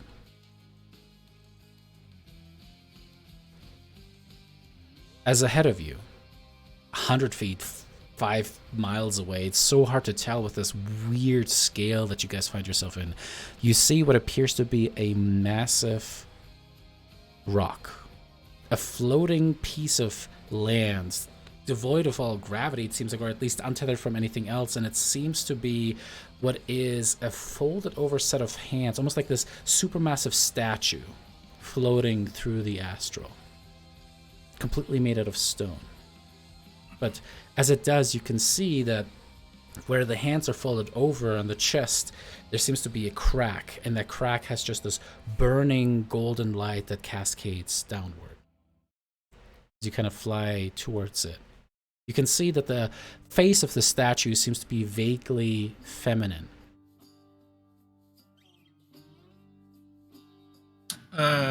Yanni, did she turn into a rock? Maybe? I mean, there's literally nothing in any of the scrolls I could find about any of this. We're almost there.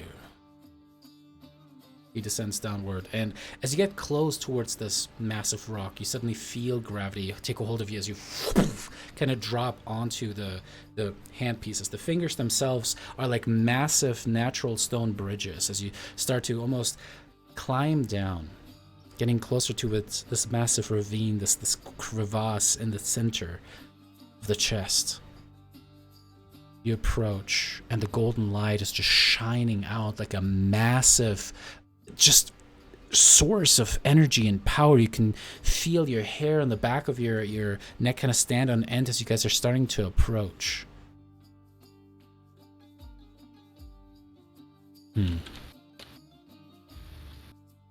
Well, kind of looks over the edge, the light kind of cascading past him. See for yourselves the answer that you are seeking. What happens to your poor dragon that ascended to godhood lies in this place. Are you sure you want to know? I mean, we're already No. here. No, but I need to. He bows and kind of has his hand lift up, pointing towards it.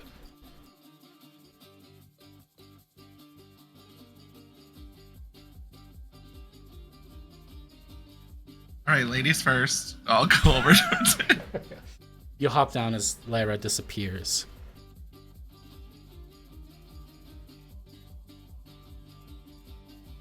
Pascal just kind of looks at you.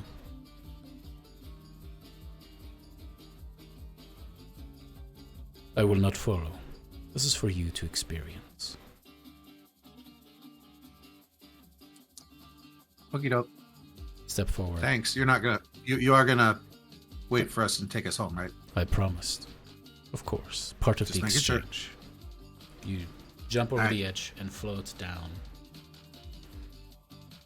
It seems like the inside of the chest of the stone titan is hollow, carved out. You can see what seem to be almost like struts showing forth, but they are ribs made out of the similar stone itself. And inside of this rib cage, like a mirror image of the mausoleum within which her bones are, you are within the mausoleum of the goddess Mitros. For as you fall down, you can see a burning point of golden light that seems to almost flicker as you get this close. It is blinding at first as you cover your eyes and float down towards it. Lyra, you land heartbeats before Yanni does. And curled up like a small, tiny creature is this, from your perspective, gargantuan dragon. The golden light streams off of her, but you can see that similarly to the wound upon the statue itself, there's a massive gash that is cut from almost her throat down to her navel.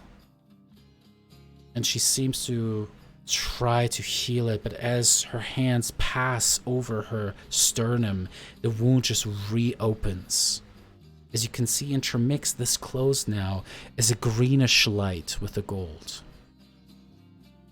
And you can see what are massive shreds and shards of emerald sticking out of the wound at jagged places left and right.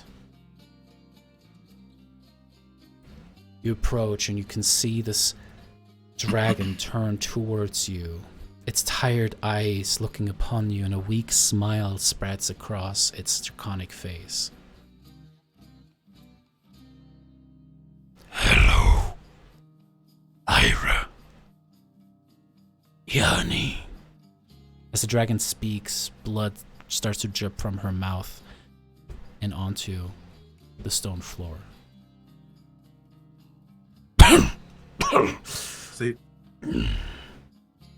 Save what strength you have. I recognize Lutheria's work. Can we do anything?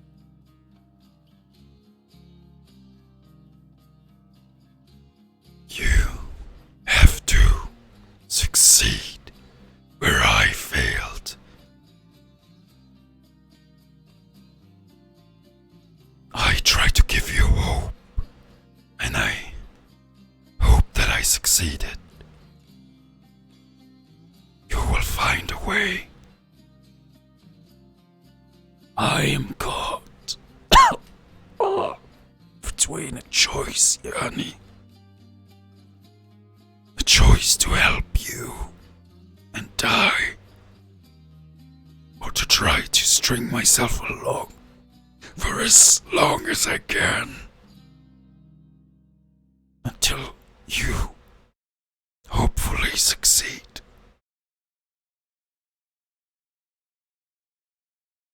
You should probably do that one, because if you Yeah. die, it's just going to be more people mad at me. She shakes her head. Not only that. You deserve every advantage. You need everything to defeat them. We need to get you We need to get you healthy to oppose them. I knew my wound would be lethal, even in godhood. It is what Sidon gambled on. He expected me to remain a god and be focused on healing myself eternally.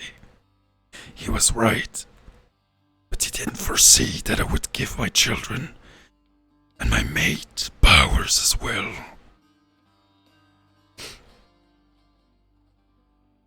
I still hold a shred of their power.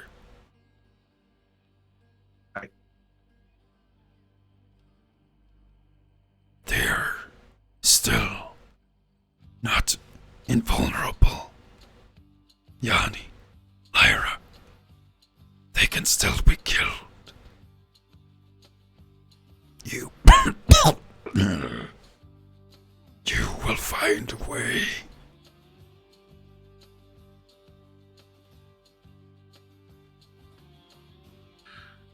I mean, I don't want to be a bummer, but we were kind of banking on this. I know. I was listening. It is all I could do for 500 years. And shine a light. To be a hope.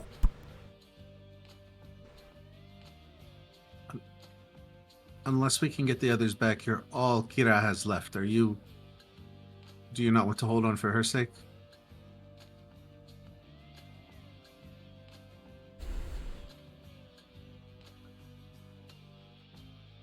I do.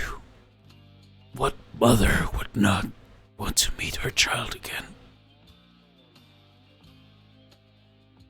But I am also a dragon of war. And I understand that sacrifices need to be made to defeat evil. So Yanni, you were misled since you were born. So I've learned. But I'm guessing you're about to tell me even more, aren't you? No, I need an answer from you instead. Oh. Okay. Do I deserve the right to see my children and my mate again? Considering what we have done to you. Oh, I'm glad she asked you.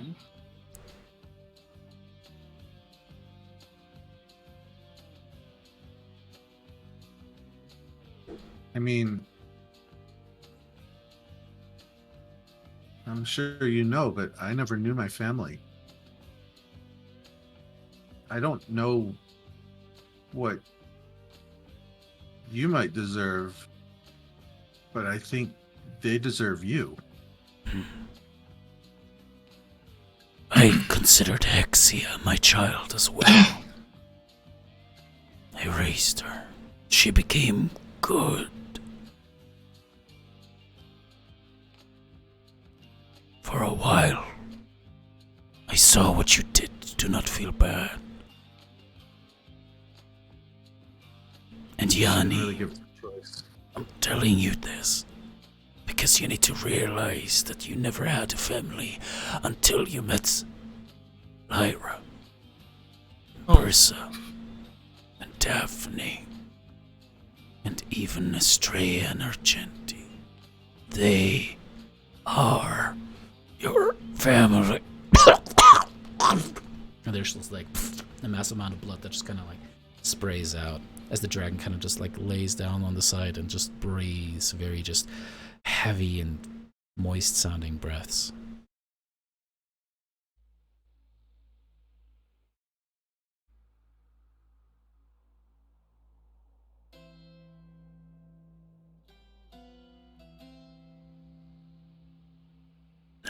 Okay.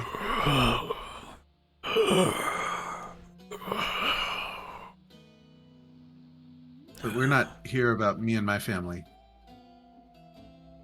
But you are. You are the future of your land That is what Sidon and Lutheria don't understand. You are the children of Thylea just as much as they are. You are born of the land. You have inherited it. Even us dragons are simply interlopers on your soil.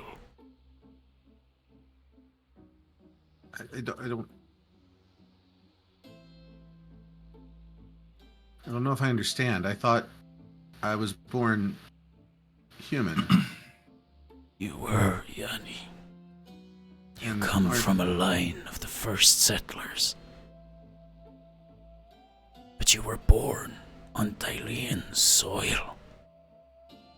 Fed Okay. from her fruit. Raised under her sun. You are Thylea. Lyra, your people. They should have ushered in a new age. That was taken from you and yours.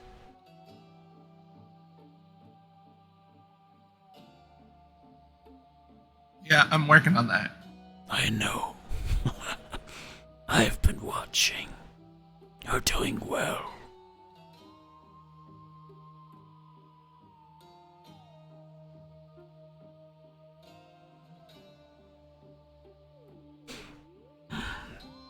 So it sounds like you're set on sacrificing yourself to give us some boon. What No. I am scared, Yanni. Tremble in fear. I have been lying in this empty lair of mine. And the oath of peace ended. And the people of Thylea stopped believing in me, believing in my children, and my mate. I felt the power leave from me. I'm becoming weaker every day. I am scared, Yanni. I want to live to see my children. That is true.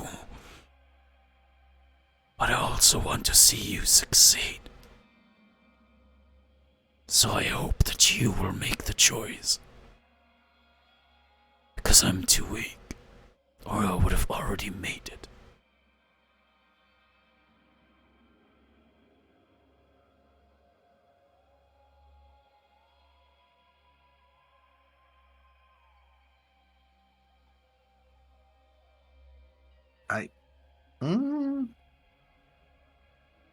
I was not expecting.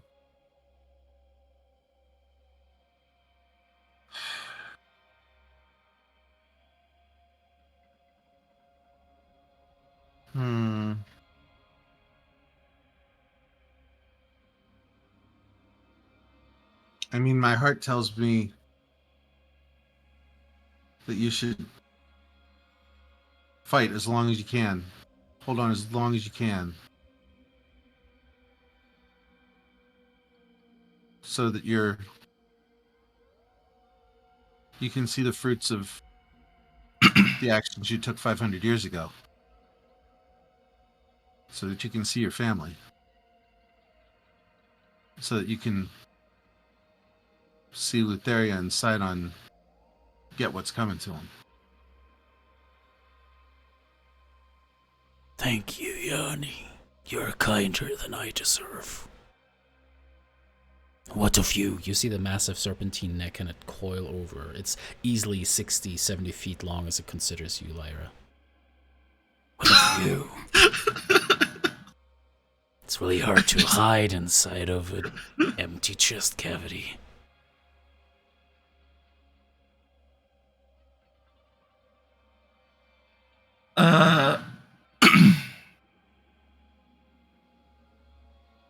I mean, I don't want you to die. I'm still kind of paying off a debt with one of your kids. She gladly died for you, and it was a simple task. Just Right, another but then ploy she in came someone's back. game. She came back lessened. Sidon outmaneuvered us again. She could not help you the way that we had intended.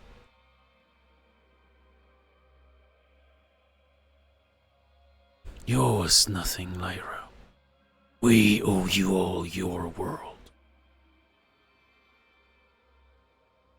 And so does Sidon. And so does Lutheria.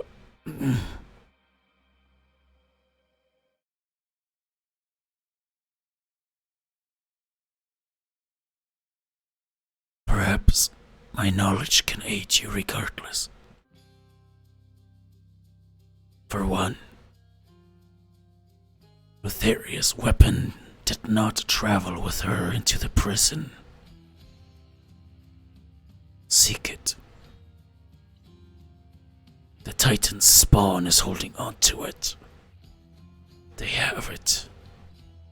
If you can get your hands upon the weapon before they are able to release Lutheria, then you might be able to save them.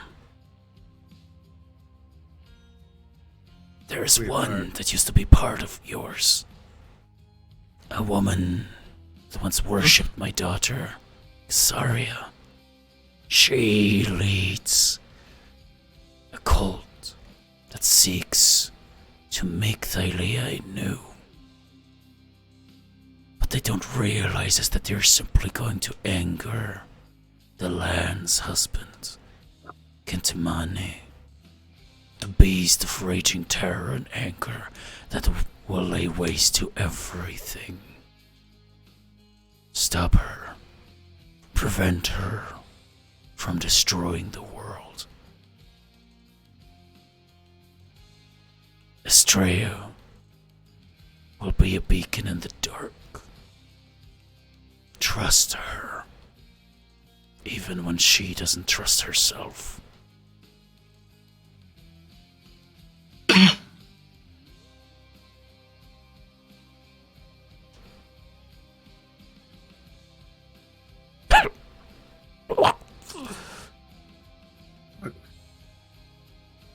How long do you think you can hold on if you're weakening every day? You see the massive serpentine head just shake back and forth. I don't know. Don't think about me. Think of yourself. What? Well, that's kind of what I'm doing. I used to be really good at it, but I've kind of gotten out of practice. I used to be such a good narcissist, and then I just fell off the bandwagon. Narcissism is so 2008. Sometimes gaining power changes your perspective for the better. But if you don't think you've got much time left, then what boon would you be able to give us at the cost of your life? I need to know it's worth it before I tell you to do it, because I'd feel guilty if it wasn't. Whatever you would need, I would shape the last of my divinity. Make a wish, and I would try to make it come true.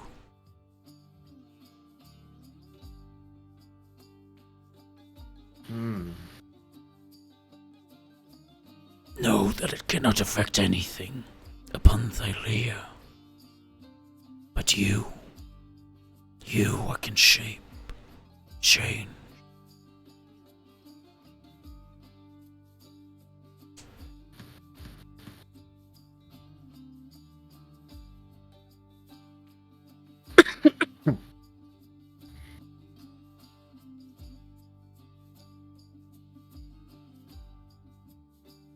you.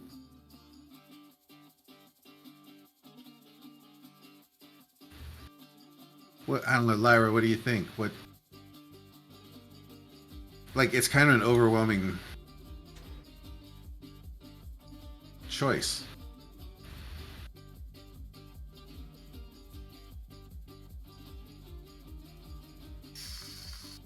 Yeah, I mean, we need a lot of things, but I don't know what.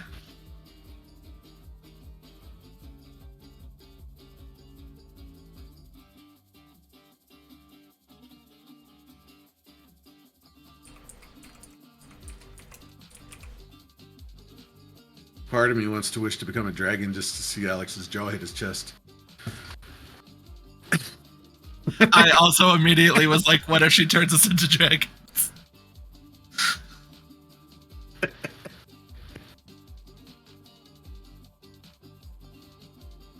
I have a dragon. It's okay.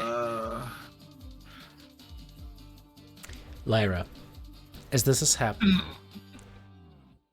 suddenly see something that seems to be invisible to Yanni, but there seem to be threads hanging out of the crack in the ceiling above, starting to slowly dangle downward, almost like they're reaching. Like they're about to take us out of here? No, you have seen these strings before, when the Lotus Witch was sacrificed to the Fates. Oh. And with that, we leave it here for this week's session of Light of Thylea. Alrighty, y'all. I swear we're gonna go to a wedding at some point, but y'all are making some big decisions along the way, which I'm absolutely fucking here for. So, yay! I was not prepared for this kind of decision. So I appreciate the week to chew on it. 100%. Alrighty, with that, I'm going to find another channel to raid really quick. But, as always, players, decompress for 2 minutes. How did you feel about session 75 of Light of Thylea? I wanted it to be a wedding. Listen, the wedding has been ready for weeks. Look, we know what happens at weddings and tragic stories, so don't be in too big a rush. Yeah. It turned red. Well, at least No one gets that reference, Alex. Nobody knows what you're talking about. Red with blood. Talking about that Taylor Swift album from a while back, right? Yeah, exactly. Oh, exactly. which one? Right. It's red. She is thriving right now. Good joke. Yeah, whatever. Can't touch her. Let her try. Alrighty, we're clearly spiraling. So with that, love having you guys. Please give us a follow. If you feel so inclined, give us a subscribe. We use that for giveaways, and I'm having to work on the giveaway for this month, so I'm super excited. But anyway, love you guys watching. Thank you guys so much. Check us out on polyhedra.io if you want to find a pro game like this one to join. Players, you guys are fucking amazing. Thanks for being part of this. As with that, we'll see you guys all next week, 9 p.m. Eastern on Tuesdays.